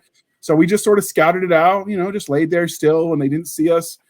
And bugs biting you, I could never be a sniper. That shit sucked. All right. But we found when their QC, their charge of quarters, whatever the person manning your talk, the corporal, had fallen asleep. He snored very loudly. So we just kind of moseyed on up, took your guide on, and left. And then we ran from the back. The amount of disrespect there is fucking palpable, and I fucking love it. Yeah, so I'm here for it. But you can still gear, and it's like, oh, some asshole solar gear. Fine, all right, let's go get it back or replace it. You still somebody's guide on. That's fuck you. I was feeling kind of petty. I'm here for it. The next step is to sleep with their moms. Well, I won't lie. I was feeling very petty that day. So fun fact about because you keep talking about their dirty silkies. Fun fact, obviously, I own a few pairs because I've kind of borrowed them from my husband, and they're super comfy. As one does. I mean, I'm his wife. I'm allowed to borrow his Ranger panties, but it's our intent to mate for life. But I'll give these to you as a symbol of my love. Yeah, pretty much. You wrap it up, you fold them so it looks like flowers, and you give them 3 pairs because they're going to lose shit. Well, I actually wore a pair of your Ranger panties under my wedding dress, but that's a story for a different time. Property of 275. I used to work for Home Depot, and the Home Depot I worked for was the closest to the Army and the Air Force Base in Las Vegas. So we got all the Army and the Air Force contracts. Well, every now and then we had a bunch of Marines in there that were working on base or whatever at that point in time. From the ball, I did not know that their silkies were tan. And they did not realize that their silkies were see-through in the right lighting. So they're just walking up with their dongs, popping around. The sun was setting just perfectly. They were loading lumber into the truck. They were standing there. They're all laughing, cracking jokes, and me and all the girls from the pro desk are standing there going. So that guy's circumcised. That dude's got a hog. Don't talk to that guy. 24 dongs just lined up. We're all just standing there like they have no clue. Absolutely no clue that they're silkies. I'm going to let you in on something. They absolutely knew everything they were doing. And all of their crime fighters were cut out. That's what I was about to say. At least 5 of them, their crime fighters were cut out. No, all of them. All of them. None of them had crime fighters. None of them. And me and the girls are just standing there like, just staring at dongs. Well, I mean, you got to cut that little panty liner thing out because, like, it fucking, like, you know, it sticks your balls up in your ass, and, like, you don't want to fucking be doing the Buffalo Bill the fucking whole time. Like, would you? Yeah, but it sucks when you're holding your feet. You don't want that. Tuck jobs are not comfortable. Mick, you're muted. Oh, and he's going on a rant, too. They're both mute. I have no idea what's going on right now. It's great. That's Bush League. If you're a man, I would punch you. Are we wants to get? Are we Bush League. Domestic violence? No, it gets better, Nick. So we liberate their guide on, and they suspect it was us, but they can't prove it because they know they just like bogarted our shit. So that their first sergeant and sergeant major are standing in front of our formation, asking us to kindly return a flag that means something special to them. And we're Army. We might not understand the significance of their guidon. I mean, we have guidons too. I mean, come on. And so we our first sergeant from the Blue Force Trowker in the rear is trying to negotiate this peace deal, right? Like, we want our tow bars back. You get your guidon back. So the next morning we wake up and all the tow bars are not only there, they've been polished and reattached. Yeah, weird how that works. Yeah, funny. And so we decided we were going to return the favor. So we tied a 550 cord line and we hung the guidon from the porta potty where it's hanging above the blue glue, but it's not touching because you didn't want to go that far. Some roads you just guess. Right. You don't want to like I don't know. There's just bridges you don't cross, right? We went right up to the line and stopped, and we left it for them, and then we beat feet before we could find out how they reacted to finding their guide on that way. Most fun I had, and then so that was what led up to when they were running in formation, deciding to start a fight with them. Okay, so I think both sides were sort of itching for the chance to get their own back, and then it was the most fun I ever had. Like, it's weird as a guy, you beat the crap out of someone or have them beat the crap out of you and suddenly you're friends for life. Every time we came back through after that, we were like drinking with them. So that kind of reminds me. So like when I was going through the PsyOps course, which is in fucking goddamn Bragg, right? It's at the JFK Special Warfare Center. The Jedi Academy. Yeah. So there's like 4 Marines in this class and there's like 4 Marines, 2 Air Force fucking Huyas, like 8 or 10 fucking foreign officers, and the other 200 of them are all Army. Yeah. Because it's our school. Yeah. But anyway, fucking like the group of people I hung out with, because we're in the same breakdown squad for the class or whatever. There's like 2 or 3 82nd Airborne dudes, and the rest of them are all fucking either Delta or fucking SF drops. It's like I can't go be real cool guy. I'm gonna go to cool guy junior. Okay. Cool guy junior. No, compared to those guys, it's cool guy kindergarten. Yeah, I was going down. I was working my way down. Just working my way down there. It's like, anyway, I'm at this guy college professors. Yeah, I'm at this house party. I'm the only Marine there. And everybody else is fucking Army fucking, E4 to fucking E6, about fucking time frame or whatever. And I see that you're talking, but your microphone's on mute.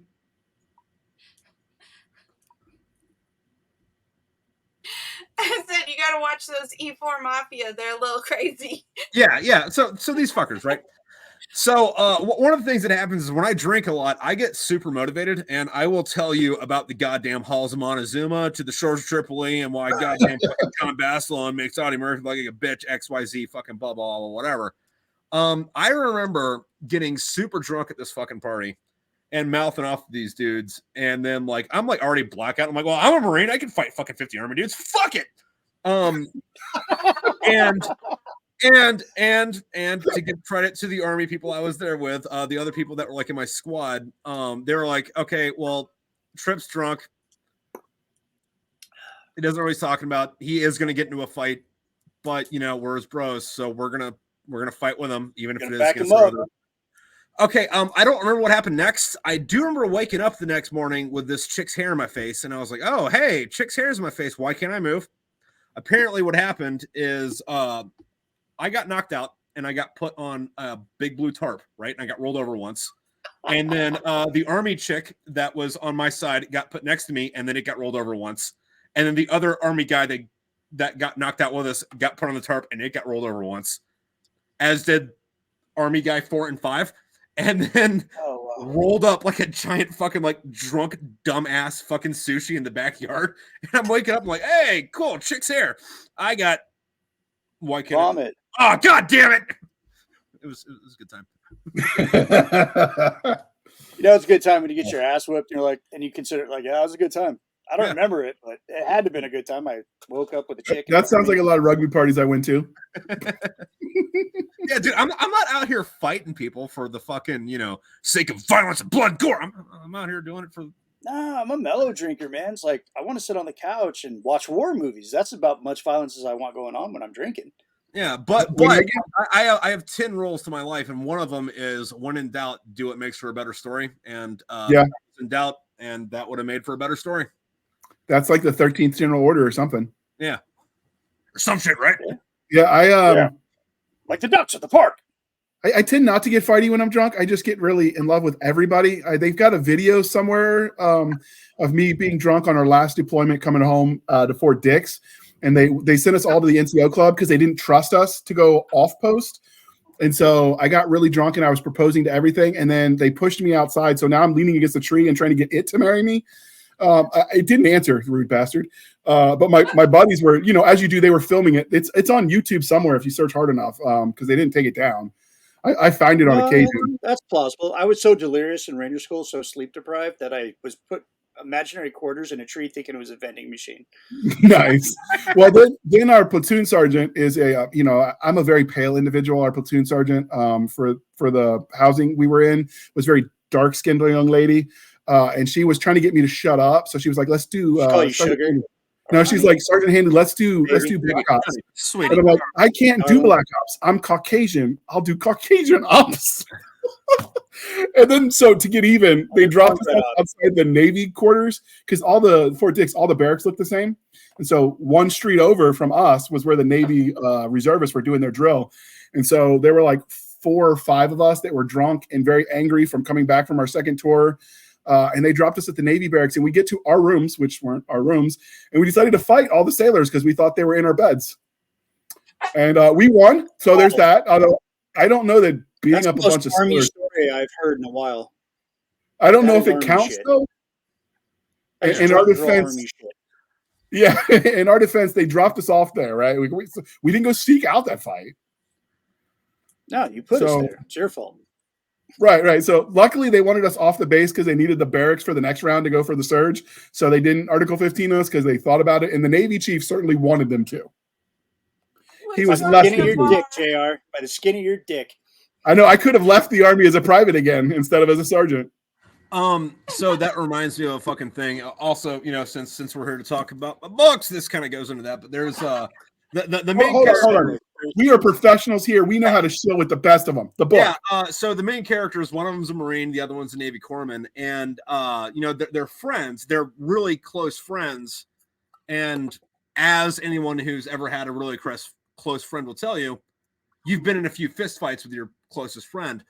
But there's a part in it where they're drunk. They're like burning cigarettes on each other and punching each other in the face. And the Navy guy's like, you fucking goddamn leatherneck, and the Marine's like, don't call me leatherneck, you goddamn squid. And he's like, don't call me squid, devil dog. I mean, like, they get down the fucking rabbit hole, and I think I'm not your friend, pal. Yeah, it's one of those, but it goes down to like fucking the Marine, looks at the Navy guy and says, don't call me that, you fucking goddamn dog face. He's like, dude, I'm not in the Army. And he's like, oh yeah. Anyway, you fucking stupid bitch. Tootin' Koopfin. Yeah. And we have dead air. Wait, what? I was laughing hysterically, but I was mute, so I muted myself. So it's probably good because I made political jokes, and we try not to do that here because we're dignified and shit. Oh, yeah, dignified. Yeah, we can only put it on what? Bumble or Rumble? No, not Bumble. That's Rumble. what they say. Rumble. What are you doing on Bumble, Mr. Married Man? I'm looking for friends. Yeah. Looking for the third corner of the triangle. You know what I mean? I've been on Bumble forever. And come to find out, interesting that we talk about Bumble. Bumble is getting sued because they were using AI for your first couple of interactions with women, because on Bumble, women make the first move. Don't put the fucking knife away. I don't know what you're doing. Looking at me all crazy-eyed. I mean, on one hand, that makes sense from I guess if you're trying to run a company on that kind of thing point of view. But also on the flip side of that, what happened to going outside? Ashley Madison did did the too. 2000s, man. Yeah, Ashley Madison had that problem with pots too. What are you, a boomer? You can go meet him at the bar. Yeah. Yeah. I met her on TikTok. Communist platform. Yeah, we were a state away. Were you bonding over I don't know, Star Wars memorabilia? No, they were bonding over fucking 13-year-old girls in booty shorts shaking their ass to fucking beanie. Dude, trade secrets, man. Actually, although I do think that's really funny though, is people that complain about fucking oh my god, TikTok is just underage girls fucking shaking their ass. It's like, bro. There's an algorithm there. If you're seeing it's only better that, than any dating algorithm. Only that. There's other shit it's on there. Better than any dating algorithm.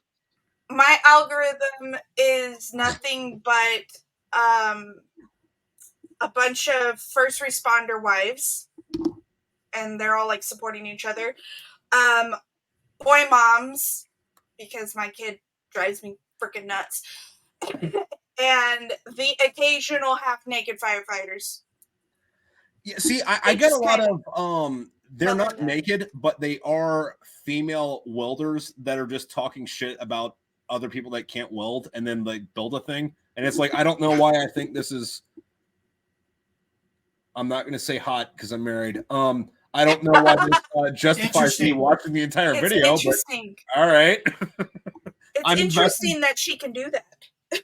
I don't have a TikTok. I think I've been on, other than the funny military jokes people send me, I've been on one site intentionally, and it's the Craftologist, and she teaches you how to make your own coffee creamer and cut the calories. What's that one girl's name though? The one that sings the puns.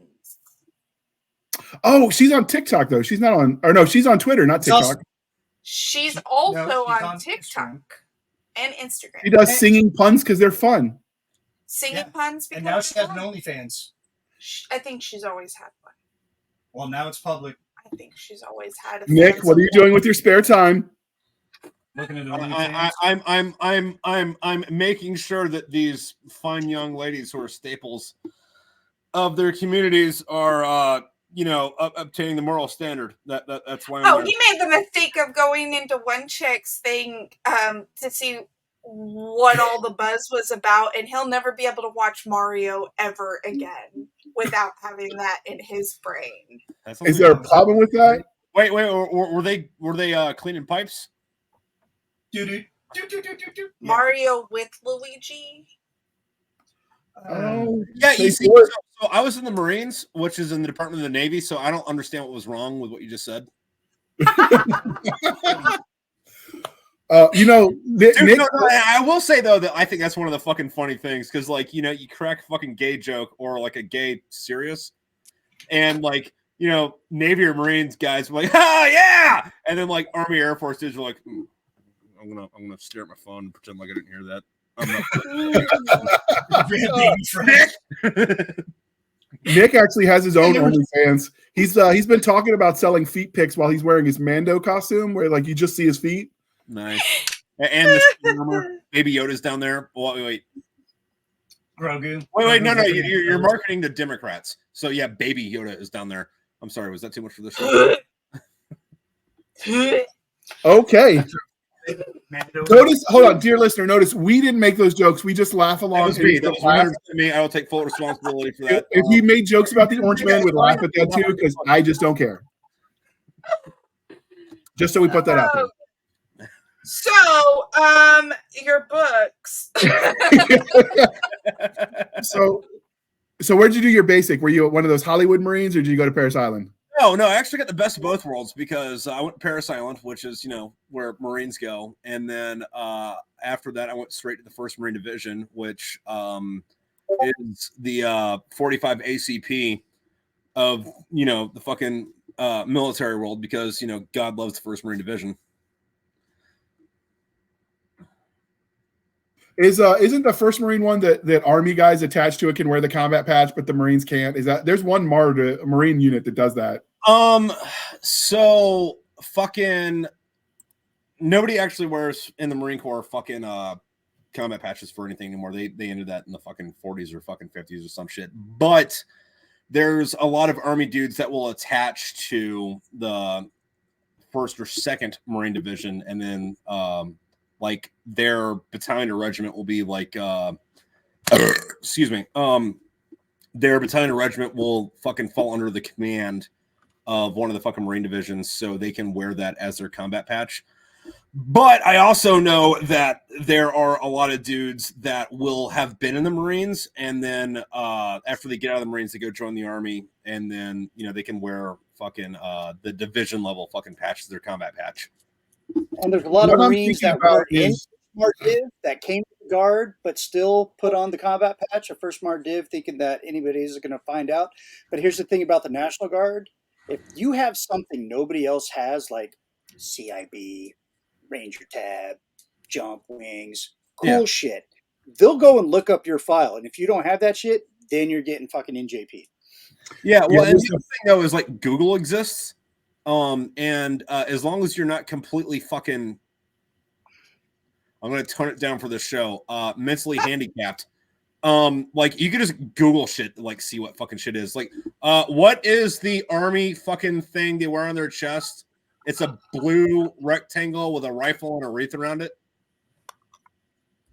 Combat Instruments badge. It was I just Googled it real quick. Speaking of mentally handicapped, and it's the first MARDIV patch that I've seen soldiers wear. I had to look up the Marine patches to check, but that was their Army unit deployed with them. I just remember hearing when we did supported the Marines at the Sunni Triangle, they would complain that we could wear their combat patch, but they couldn't, and they were a little salty about that.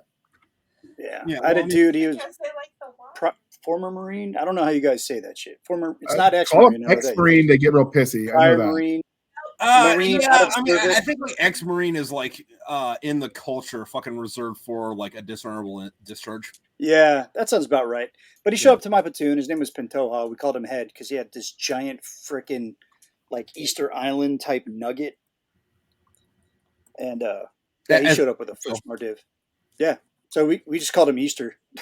Yeah, like no, like we had a guy fucking goddamn, what was his name? I don't remember exactly what his name was, but it was something like Garcia Schmidt.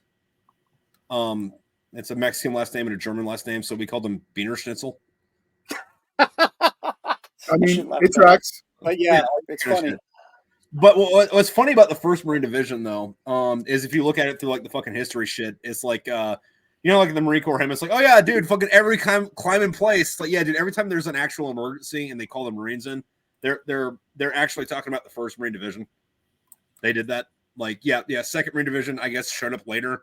The Third Marine Division doesn't fucking exist. Like, no, seriously, like, the entire Third Marine Division is like one battalion. Like, if anybody's listening, I'm doing the jerk off fucking hand motion.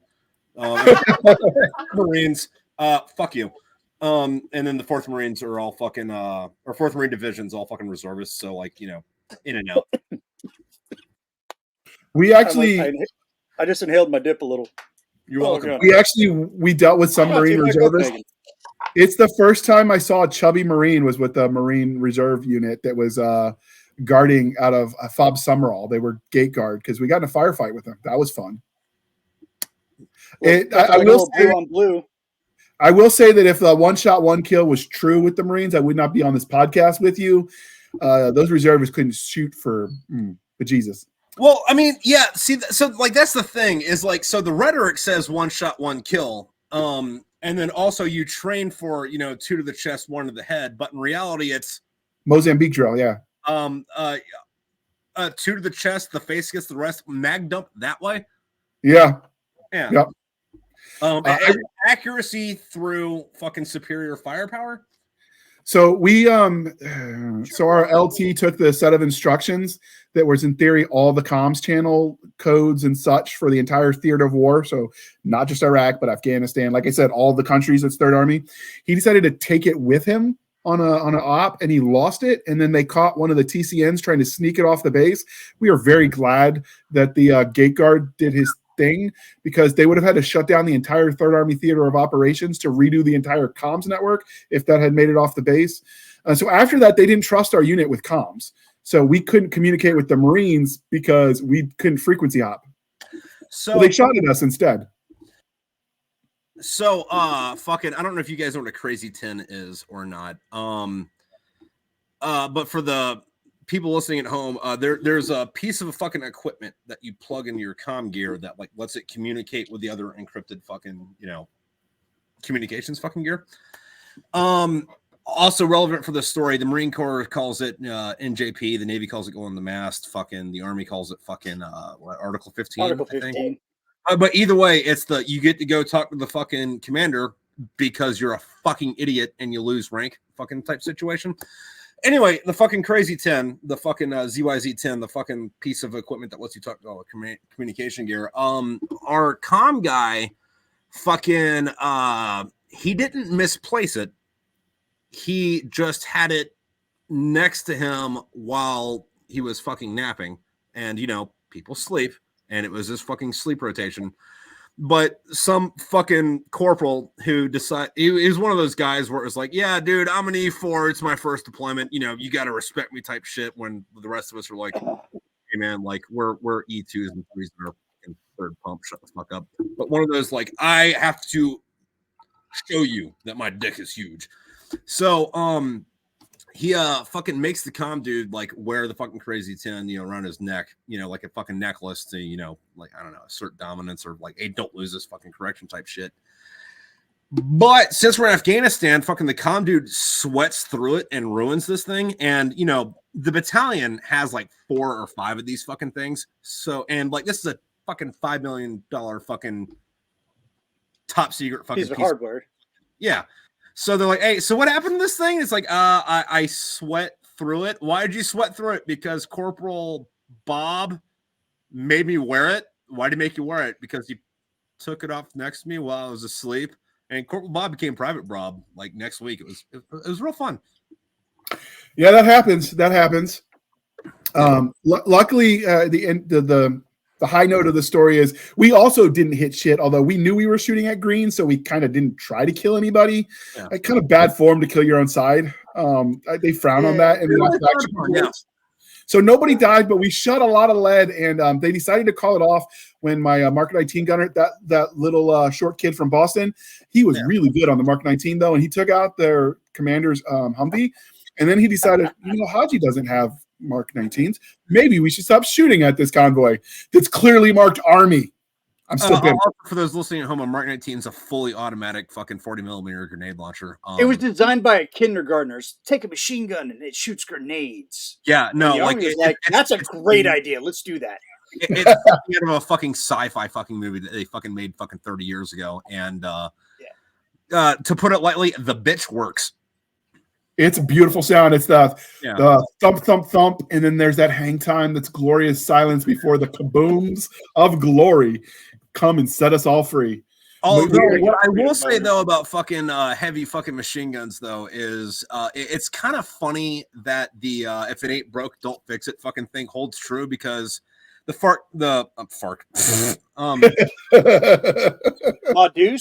Yeah, the fucking MK2 fucking 50 caliber fucking machine gun. Ooh, mama loves me. What, 1918?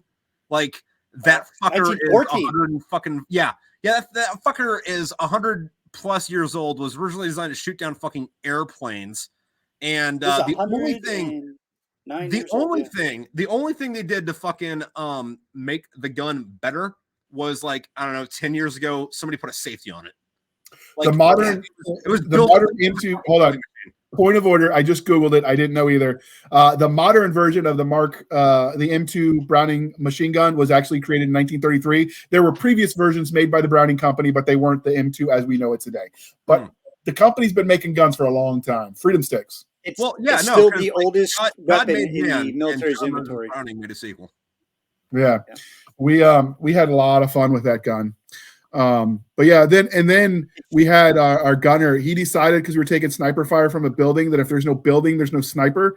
We didn't have authority to do that level of damage. We were supposed to, win hearts and minds. But we had a platoon sergeant, like I said, he's been around for a while. He taught us that if you grab him by the balls, the hearts and mind will follow. So that was our motto. Sometimes you got to pay extra for that kind of action. Not actually, to go on to fucking what Nick said, that's kind of like your grandma's advice. Like, hey, grab him by the dick and hope the heart follows. That's how you find a man. My grandma said the real money was in dick and fart jokes.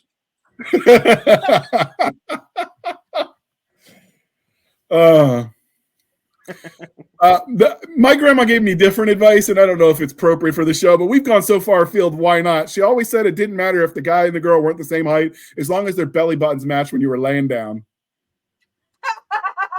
And all I could think of, grandma. Also, real quick, not to stroke myself at all, but like, am I the farthest out of fucking left field guy you've had on here yet? Yeah. Okay, you're welcome. Yeah, and we're here for it. We might have to have you back just for the fun of it, because we have sessions where we don't talk about books and we just BS on various topics, like, are aliens real? What's really at Area 50? Well, we can't talk about that anymore. Don't bring that up. You're gonna fuck my shit up again. Dude, what's in Warehouse 13? Like, whatever. Advanced aircraft fucking thing. Like, fucking one of the greatest things about fucking Area 51 and like UFOs and shit is, like, in the 70s and the 80s, everyone reported seeing these big black flying triangles. We didn't know what the fuck they were, so they had to be fucking aliens, right? Like, it was the B-2. My buddy got abducted by this big black flying fucking triangle. And then, like, fucking 1991 rolls around, like, we kind of erase half of fucking Iraq, and then, like, the Department of Defense is like, hey, you know how we fucking destroyed Iraq? It was these big black flying triangles. And then everybody's like, that's not what I saw. My big black flying triangle wasn't that big black flying triangle. And then, fun fact, the Highway of Death, which was the road between connecting Kuwait and Iraq that became MSR Tampa, there was still leftover burned out stuff that I got to help crawl in, and they had no F's to give. They didn't even go retrieve their own dead out of those things. It was for still context in there smoking. For the viewer. When did you go? I was there in 03 and in 05. So I did. So in 1991, fucking the Iraqi army was fleeing Kuwait, and they were in the big fucking column. And by big fucking column, it was like 8-lane fucking highway, completely packed for like what, fucking 10 miles or some shit. And A-10 gunner had a boner of joy when he got to take that out. And the Air Force and the Navy were just like, hey, everyone on this fucking road is a fucking red target. So there's literally an 8-lane highway about a mile long of just dead fucking people. Yeah, the smart ones realized the game was up, and they got out and started running as far sideways of the interstate as they could, because they let them run if they got off the highway. They were damaging the equipment, not the people.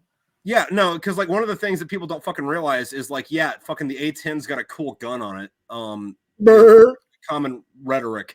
But they don't understand that it's like, yeah, every one of those rounds is the size of the big Red Bull cannon. It shoots 120 of those a second. They actually have to bank a certain way when they fire because it puts so much momentum when they fire the guns and it moves the airplane in the other direction. Yeah. I've got a. I never got to play with air support much because when we called it in, the helicopter pilots were a bunch of cowardly pricks and like, we can't identify positively the threat. I'm like, we're here. The ones shooting at us are the bad guys. Follow the tracers. Yeah, no, we had the exact opposite problem. Like, we caught some flack from other people that weren't Marines when we came back from my first pump because like we went to go like train the fucking Afghan police for like 5 months was the job, and then we get there in 08 and we're like, oh hey, there's still a fucking war going on, and our 5-month deployment became a fucking 9-month deployment. Mostly without air support. Like we took fucking like 40% fucking like we were combat fucking ineffective. Like it got very, I'm going home. I don't care if it's in handcuffs. We're going home. Yeah. Fucking type fucking early war was like that in Iraq too. 03 and 05. It was they were less political. Yeah. And then the Haditha Marine catastrophe happened where they screwed those guys with the freedom boner. Yeah. That scummy politician, like I will piss on his grave someday if it's the last thing I do. Yeah, no, but like we got real frisky with fucking air support because like we didn't have organic shit at the fuck all. And when we got shit, it was more often than not British because the Air Force is all up fucking north. We're in fucking South Afghanistan. And the Brits didn't ask questions besides what's the grid coordinate? Yeah. So, that got fun. You could always count on the Brits for a good resupply. Yeah, no, and I got to give it to the Brits on this. So like where we were at, fucking, we had NATO there, and it was NATO ISAF, and ISAF actually stands for International Security Afghan Forces, but colloquially stands for either I suck at fighting or I saw Americans fighting, and most of them would fucking take contact and then fuck off because like they're from Estonia or some shit, and it's like, well, I don't need to die in this war. And the Brits, their higher echelon was all fucked up, but like the guys on the ground knew it was up. So the higher echelon dudes gave this order where it's like you're not allowed to return fire until someone's been hit. Not when you've received incoming fire, but until someone or something has got hit. So they'd go into a place, and then like the first thing that would happen is one of their dudes would like shoot one of the trucks. So we're like, oh yeah, no, we got shot here in the fender. So we had to return fire. It's like that scene from Three Kings. Hey, are we shooting? What? Are we shooting people? Hold on, let me ask First Sergeant. First Sergeant, we shooting people? Yeah, fucking shoot them. First Sergeant says we're shooting people. That was George Clooney, LL Cool J, and Marky Mark. Yeah, that's a good movie. We came close to that. I've told this story before, but there is a base. I can't even remember the name of the town because we went through like I lived in my truck. I didn't know half the time like where we were on the map. I mean, I could vaguely point it out, but we were in this town. All I remember was it had a star-shaped prison that Saddam had used as his like equivalent of the CIA, where he'd take political prisoners to torture them, and we bombed it. So. Yeah, they cleared out part of it, and they were using the prison cells as like triple security cages for like comms and stuff. You know what I'm talking about? Yeah.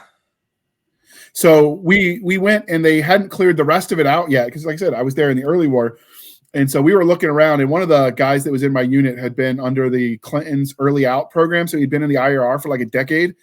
Jokes on them because they didn't make uniforms that big; they had to special order him. He was a long haul truck driver, but they needed bodies and they didn't care. Fraternity clothes were a thing, man. Yep. And so the cool thing was he was also a Vietnam vet. He had just been around that long. He caught the end, like the pull out. Early war, there was a surprising number. I don't.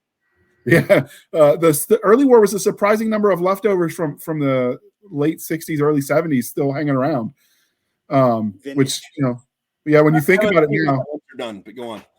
So we clear out, and he's like, well, you guys can tour it. We're locking you in if you're still here when we close. But because that sergeant had been in the Black Horse Regiment in Nam, and this was that unit guarding this thing, they're like, cool, your patch gets you in. And so I said, well, I work construction to pay for my college degree. You don't always have to move every brick. If you move the right brick from the rubble, it tumbles down. So we cleared the path and we went and we explored the unopened cell, and we found cells full of gold bricks, gold-plated RPGs, AK-47s. And I had that Three Kings conversation with this old sergeant, and I'm like, I bet we could sneak this back to the United States. And right as we're discussing our plan to liberate all of this fine equipment, for the good and services of America, right? Services rendered, whatever. The MPs showed up and they're like, oh, thank you for finding all of this stuff and clearing this path. And then we got an Army Achievement Medal for our trouble. And I'm like, I could have been rich, and you give me 10. You give me a piece of 10.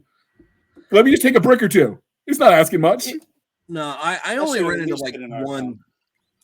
What was up? That should have at least been an Army Commendation Medal, not a Yeah. We got Army AAM. Achievement. Yeah, no, but I only ran into like one Vietnam guy while I was in. And it was kind of funny because, we're in Afghanistan and the assistant commandant of the Marine Corps fucking shows up. So number 2 guy in the fucking service, 3-star general.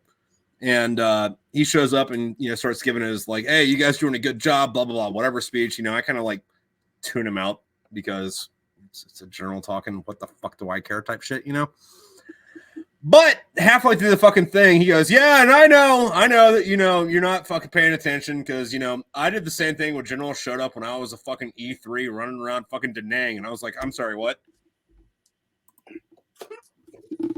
Caught your attention. I'm listening. What's up?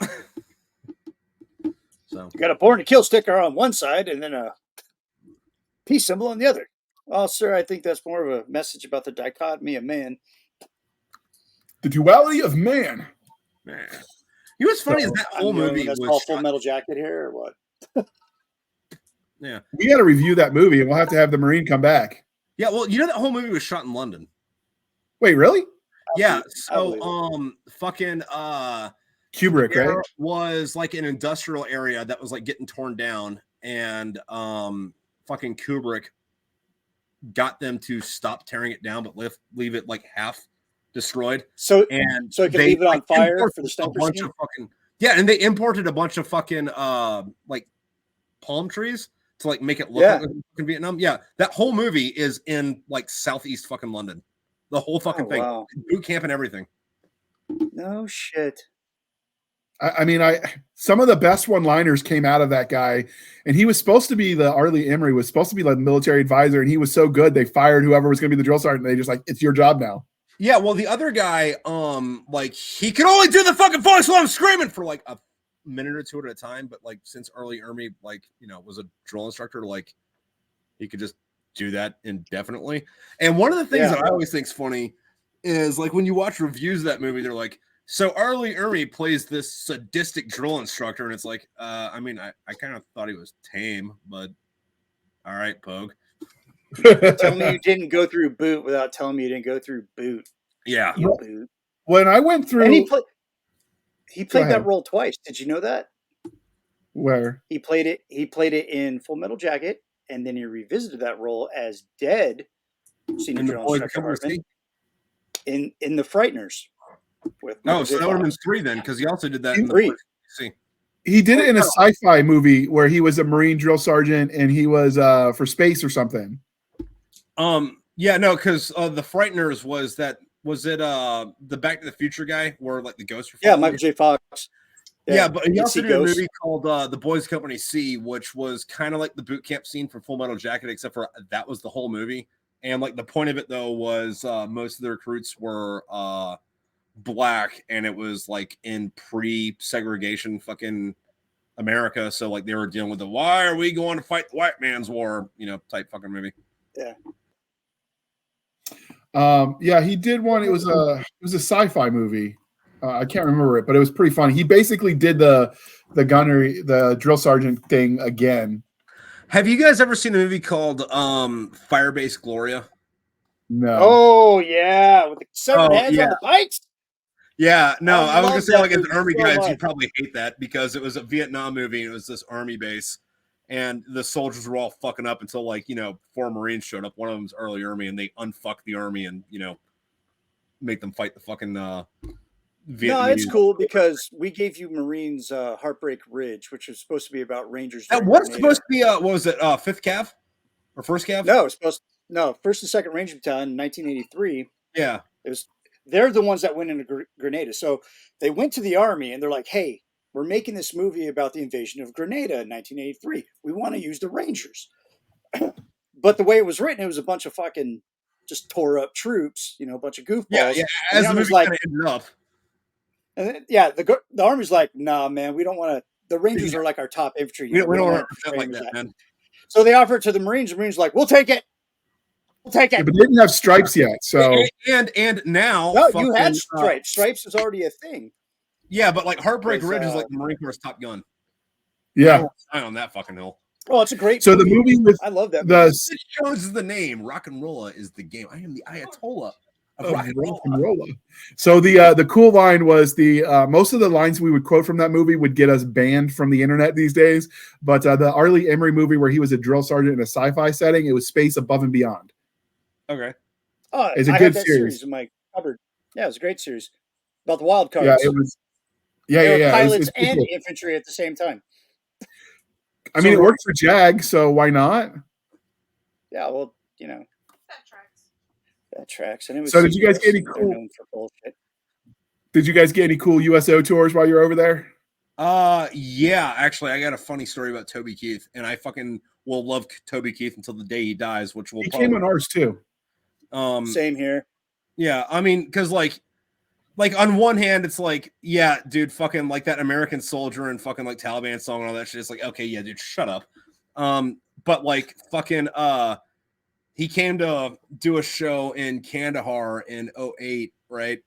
And we started getting mortared, and the mortars were like Kandahar is an air base, so it's big, but like also the mortars were close, and the rest of his band like fucked off, and he's just like he keeps going on with the song like, I don't know what to do right now. Like kind of like the whole, like, I don't know what to do with my hands. I don't know what to do with my hands. Yeah. So it was kind of like that, but I was like, I'm still singing and playing the guitar.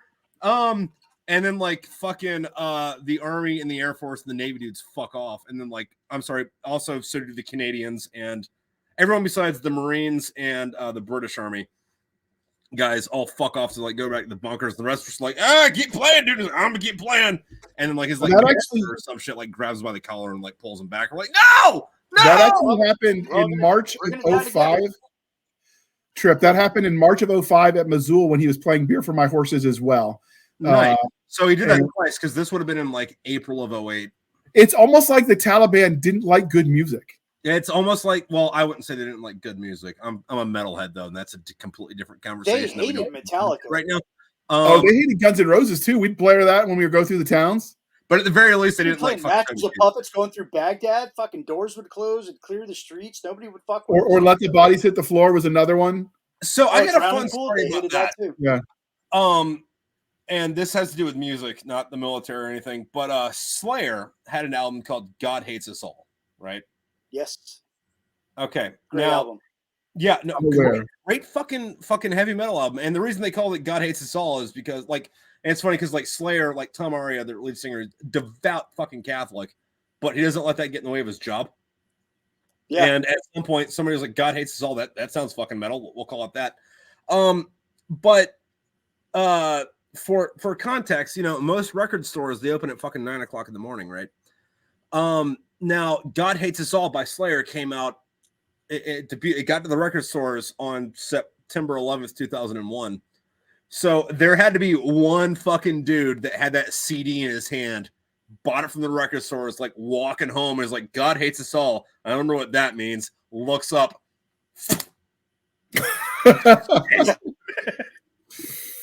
Probably got it from Tower Records by the Twin Towers, which there was one a couple blocks down from where it happened.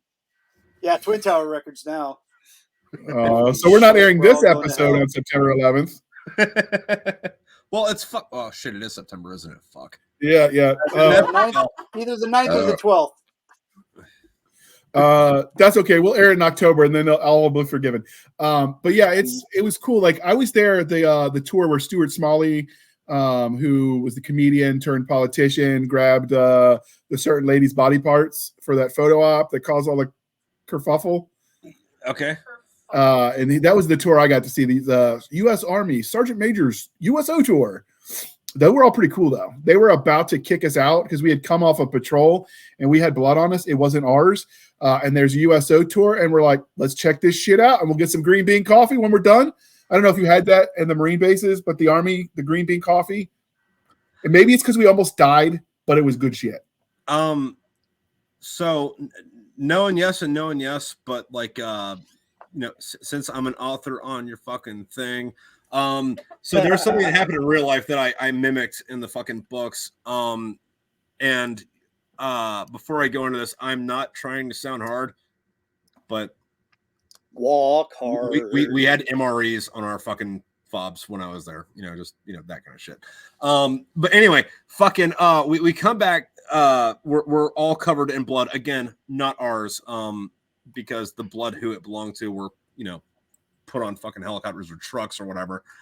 And we come back to the fucking fob, and they just built a fucking DFAC there. Like the nice ones with like the fucking Indian dudes that are like actually making real curry instead of fucking like some fucking cook that is just like reheating whatever the fucking green bag fucking shit is.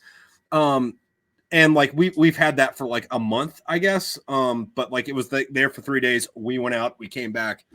And all of us, our hair's, not this long, but might as well be. We got this much fucking beard on. We're covered in fucking dirt and shit and blood and shit. And we're going up and we're going to the fucking chow hall.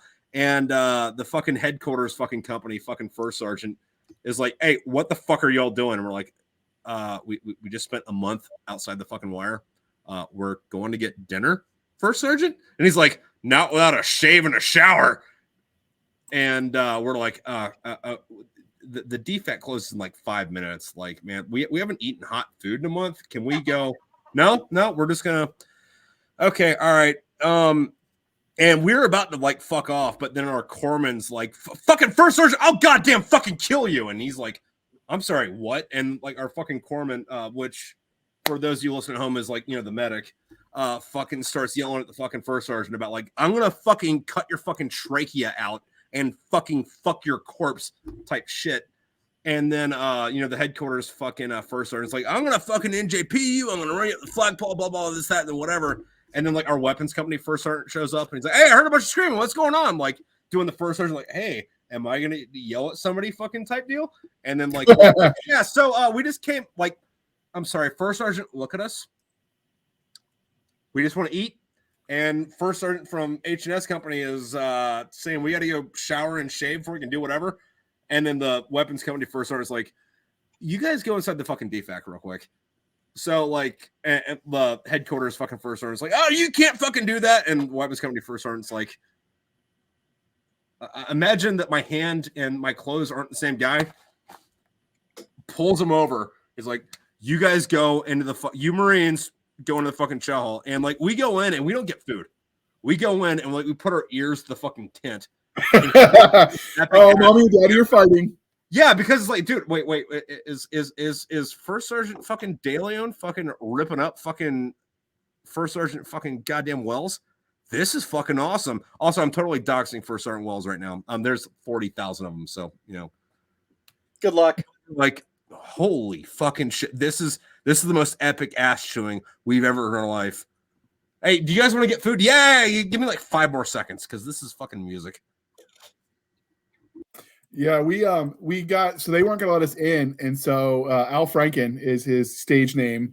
He decided it was Leanne tweeted that he got in his scandal about because the USO tours were timed from like November to roll over into like February, March. Yeah. Timeframe. So it was, the scandal happened the following year in 2006 after we were home, but he decided that it happened in like fucking 2015. No, it was 2006 with Leanne Tweeden.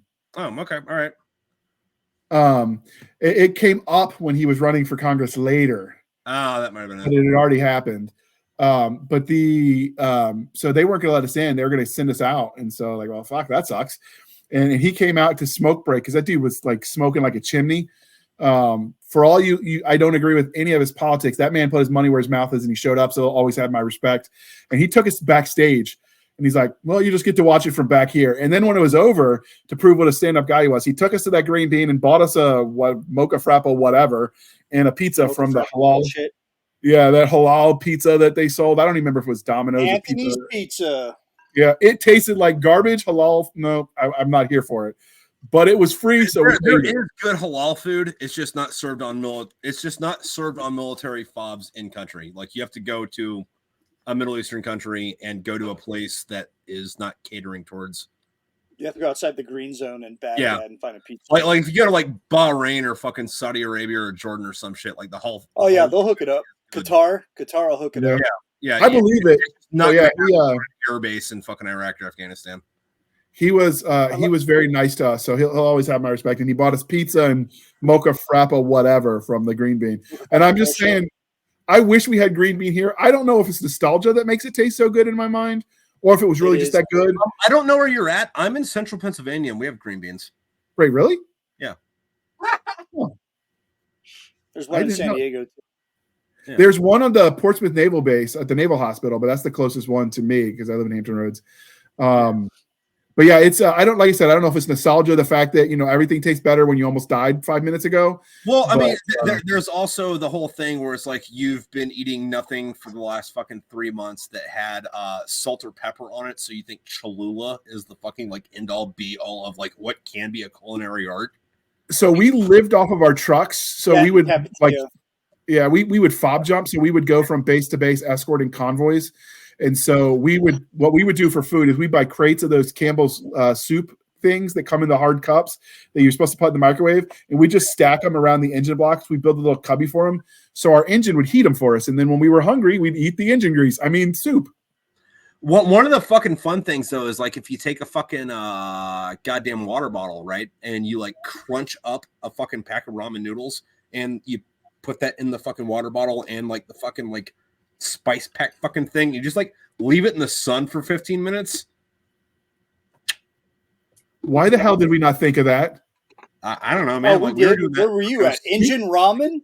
Oh, that's a staple. No. Like so what we would we would actually sleep using your fucking engine for that when you could just harvest the power of the sun.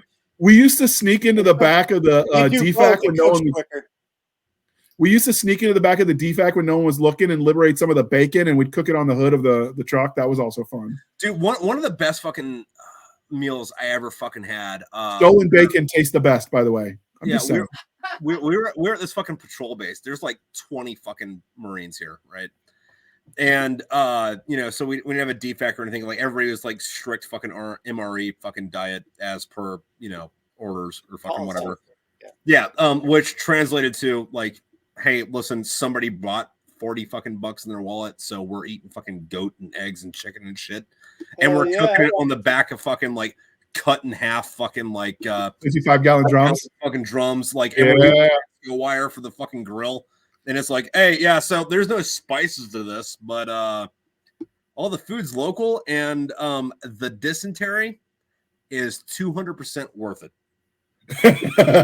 So we actually didn't have armor on some of the early war Humvees. We actually liberated the 55-gallon drums that were turned into grills, and we used those to armor our vehicles. And we just borrowed their welders while they were asleep.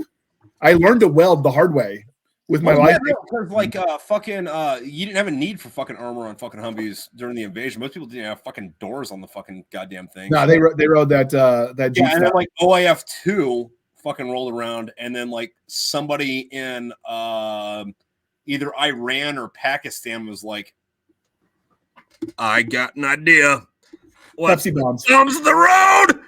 And then it had to fucking build up from there. So like armored Humvees wasn't a thing until the hard part of Iraq was actually over. Yeah. Yeah. I got to Iraq it was early OIF 3, and my Humvee. My country at the same time.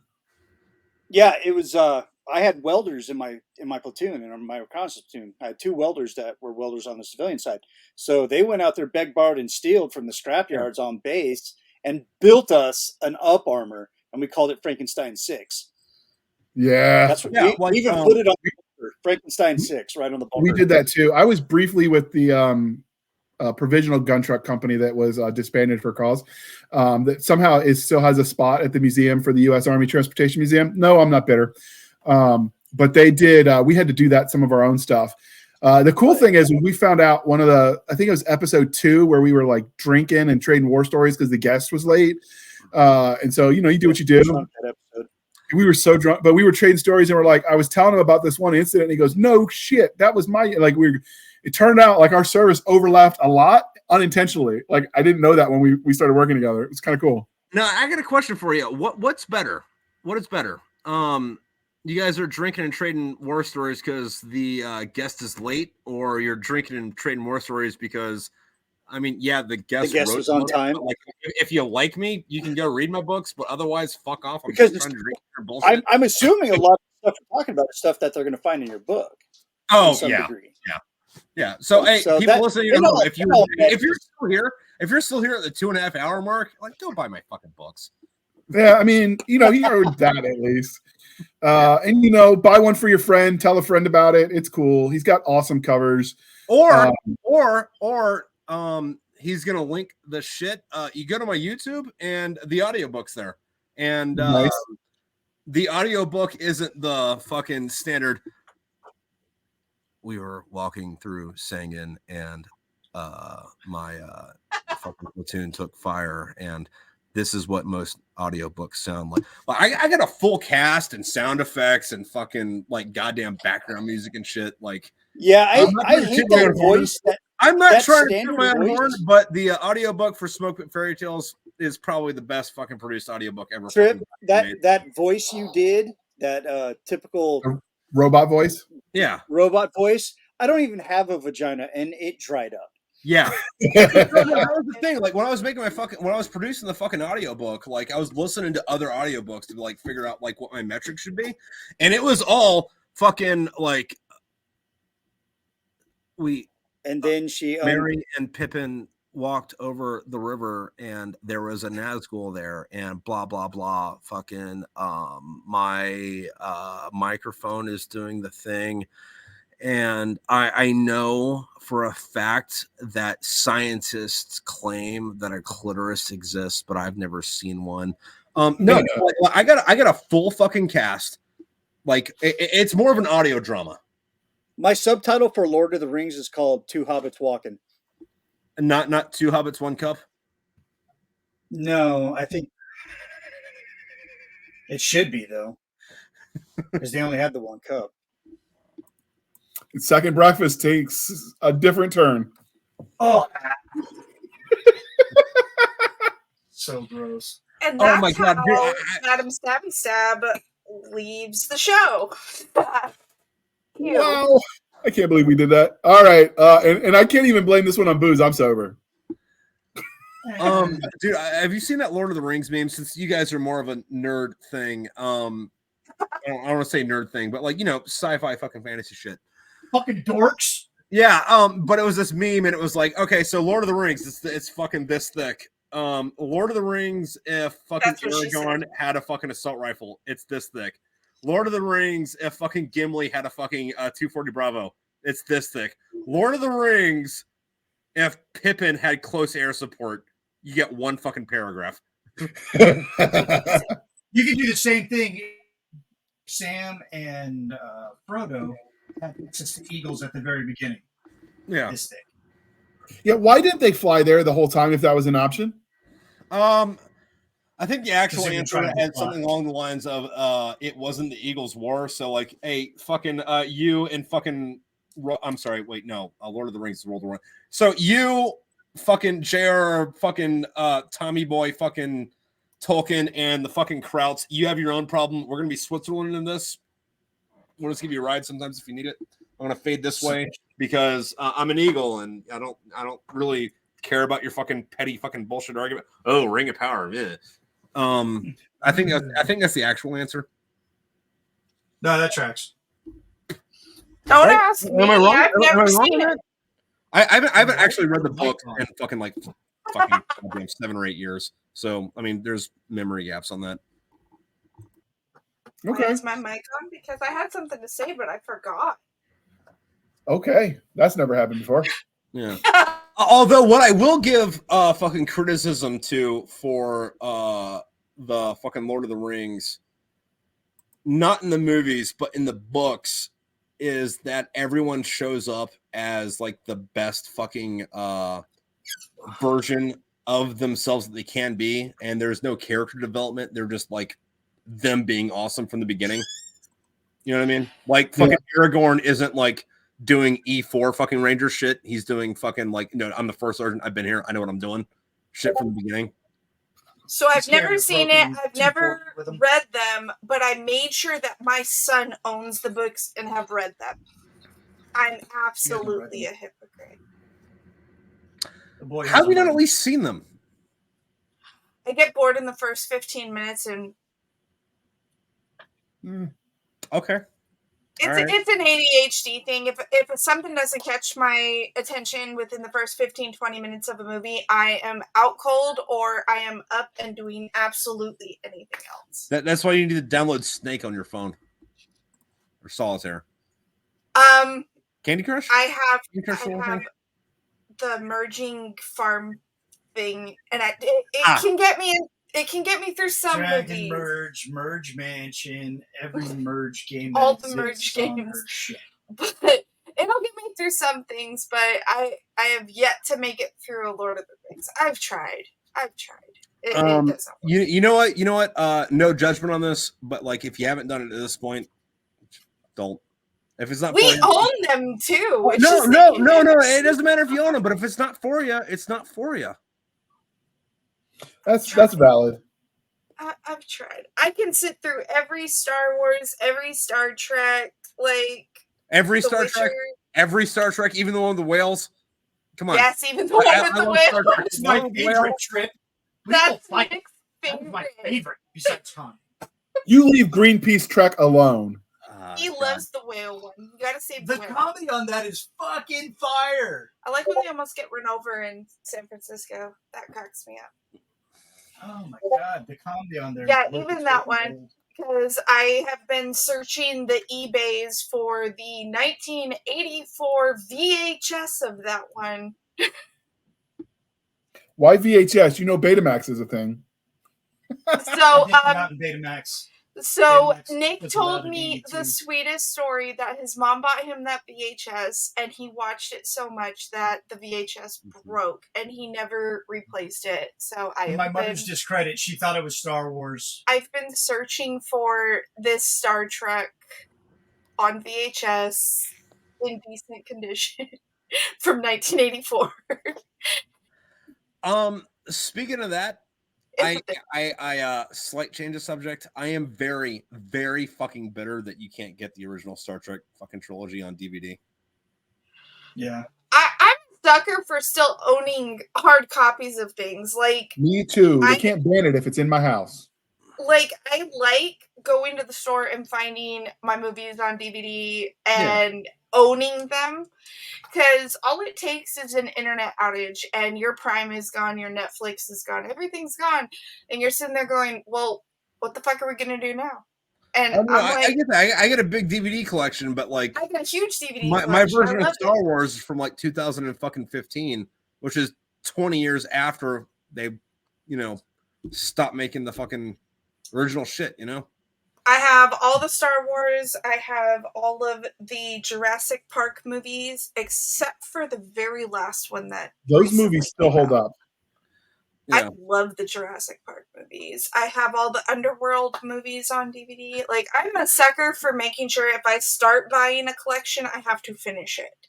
Like, I cannot own most of the DVDs. I have to have all of the DVDs. So, on that, and since, this is like a book podcast, I'm assuming we've been talking about movies, comics, whatever. Does it bother the fuck out of you when there's a fucking book series and then like book 4 or 5 isn't the same fucking size as the fucking... Oh my god, yes. They don't fit on the shelf right. Yeah, it's like, you motherfucker. Like, the rest of these are 7 inches tall and you sort of give me 5 3/4. You fucking It goes bitch. the same with DVDs. It goes the same with DVDs because Jurassic Park 1, 2, and 3 are in standard size DVD boxes, but then the Jurassic World ones are in the smaller Blu-ray boxes, and they don't line up properly. What are we doing? An evolution of man chart? It's some bullshit. It's some bullshit. all the Jurassic Parks right Some next to bullshit? each other, so there's like this gap in size before you move on. It's So how do you feel when books don't have the same font? Does that bug you too? Or is it just the size? Is it just a size thing for you? As a typographer, yeah, it annoys me. That's what she said. Oh, I set that one right up, and you nailed it out of the park. Yeah, fucking bastards. Good graphic designer, you fucking mooks. Yeah. Although to be fair, nowadays. To be fair.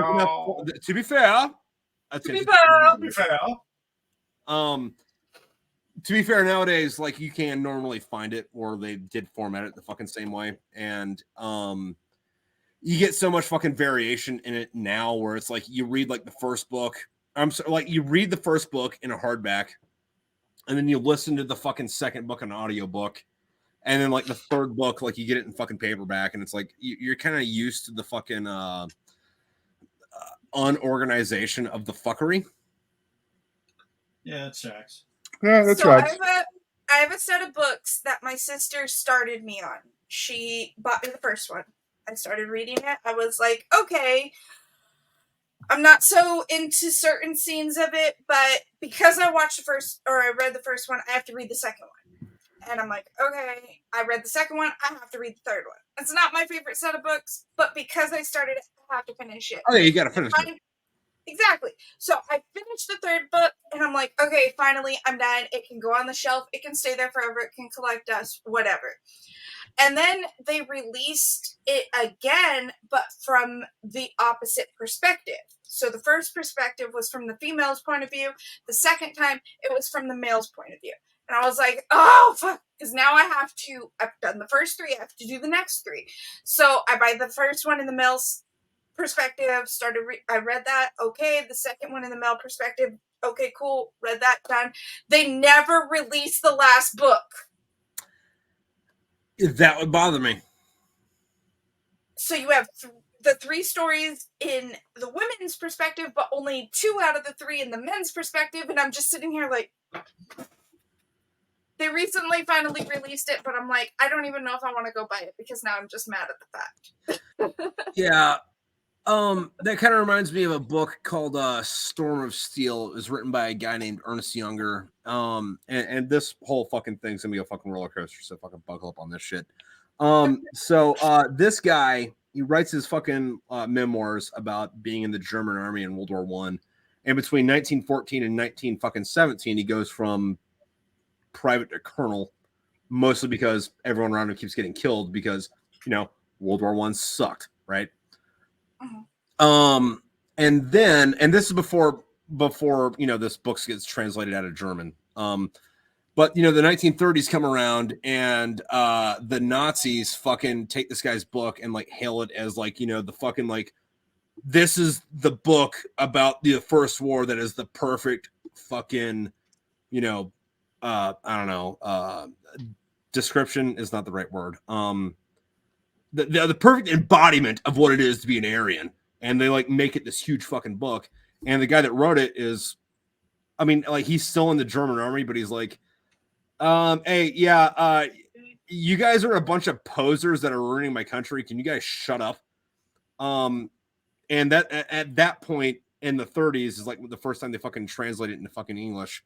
And when they translated it, which is the one that Penguin still fucking uses, it's very sterilized. And it makes it look like this guy's just in the war for the sake of blood and guts and fucking like the Aryan nation or fucking whatever. Even though, this guy's like,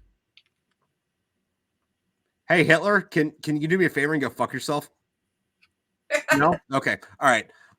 So you get that translation of the book. And time goes on and so like when side tangent, but like also relevant. So like when I went to college, fucking, I went for fucking art, right? And there's this story about Picasso where he made this huge fucking painting that was meant as a criticism for what the fucking Nazis were doing during the Spanish Civil War, right? And it's a huge fucking painting, like it's the size of like a fucking barn. But he had a fucking print of it that he had on his wall, in his fucking apartment in Paris in the fucking 40s, right? And people only tell you the first half of the story, like if you get into the fucking art world for it, where they're like, oh yeah, so Picasso was in his fucking apartment and this Nazi officer shows up and the Nazi officer looks at this painting and goes, hey man, did you do that? And then Picasso's like, nah man, you did. And like the implications like, oh, you Nazis fucking forced me to fucking make this fucking art piece or whatever. And that's where they cut the story off. The rest of the story is that that German officer was the guy that was that wrote the book that I was telling you about. And that dude's like, okay, cool, sure, whatever. Do you want this LSD or not? And this dude during the Nazi occupation of fucking Paris was just like Picasso's weed guy. But anyway, fucking this dude's like very outspoken against the Nazis.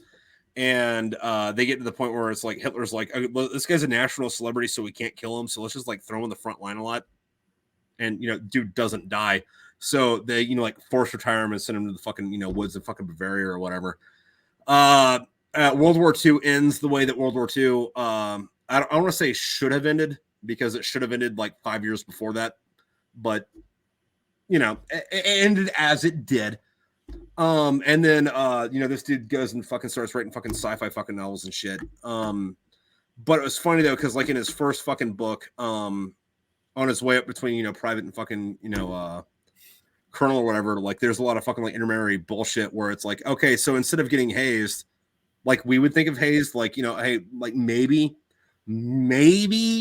your fucking staff sergeant punches you, but more likely you do some push-ups or you go fill some sandbags or whatever. There was a lot of like, all right, so we're in a trench over here. The Brits are in a trench over there. You fucked up. You did something stupid. Here's a pickaxe. Go dig up fucking landmines where they're fucking shooting at you. That's like mopping up rain. None of this pussy bullshit we thought we did. I also don't remember how this fucking started, so I apologize for fucking side ranting this. It's okay. But speaking of side ranting, it's almost 3 hours and early AM wake ups because high school kids got to get up at the crack of frickin' dawn is a thing. So can you tell listeners and viewers if they are still comatose and alert how they can find you? And as usual, it will be in the show notes. What did you say? Not Check show notes. It'll be in the show notes, but how can listeners find you on the interwebs? Oh yeah. Google Smoke Pit Fairy Tales. Fairy Tales, one word, ladies and gentlemen. Yeah. One word as well. Fucking given the nature of where this podcast has gone, if you're too dumb to find my shit at that point, I don't want you to read my books. All right. And as usual, dear listener, you know the drill. Please be kind and speak your mind on the reviewing platforms. Your reviews help the right readers find the right reviews and the right books. And man, I have not done this at the 3 hour mark before. I'm mumbling my words, so we're gonna call it. Hold on, wait, we're not at the 3 hour mark. We got 20 minutes left, motherfucker. Like, I'll stay here for that. It's 18, but why split hairs? Yeah, Nick's got to wake up and do border patrol stuff, and his wife is like telling me they need to eat dinner. They're weird like that. They like food. Fucking weirdos. Mortals. Yeah, right. Mere mortals. All right. You can find us on our link tree at linktr.ee/Blasters and Blades podcast. Again, linktree/Blasters and Blades podcast. Apparently, according to our reviewers, I don't know the difference between a backslash and a forward slash and all the slashes. So I'm just going to say slash because apparently I've been screwing that one up. Well done, Handley. For Guns N' Roses, forward slash is a button on your keyboard and backslash is a different button on your keyboard. I'm just going to go with slash, and they can figure it out because they know the internet's better than me. Yeah. Where all the things are linked to: BitChute, Rumble, Twitter, Stabby Stabs, contacts. If you want to send the hate mail, she promises to haze you violently and verbally. And if you want to do a phone call, that costs extra. You can find us on on Twitter at SF_fantasy_. _show. It's almost like we've done this before.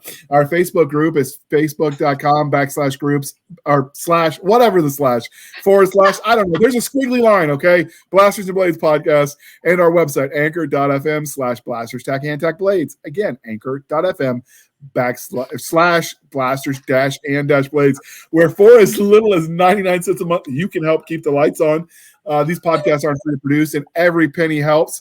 And if you want to support the show more directly, go to buymeacoffee.com /author J.R. Handley. Again, buymeacoffee.com /author J.R. Handley. Be sure to put in the comment section that is for the podcast. And I promise I will keep my co-hosts, Doc Cisca, Madam Stabby, and Nick Garber, duly caffeinated. They will drink until Java pours out of their ear holes.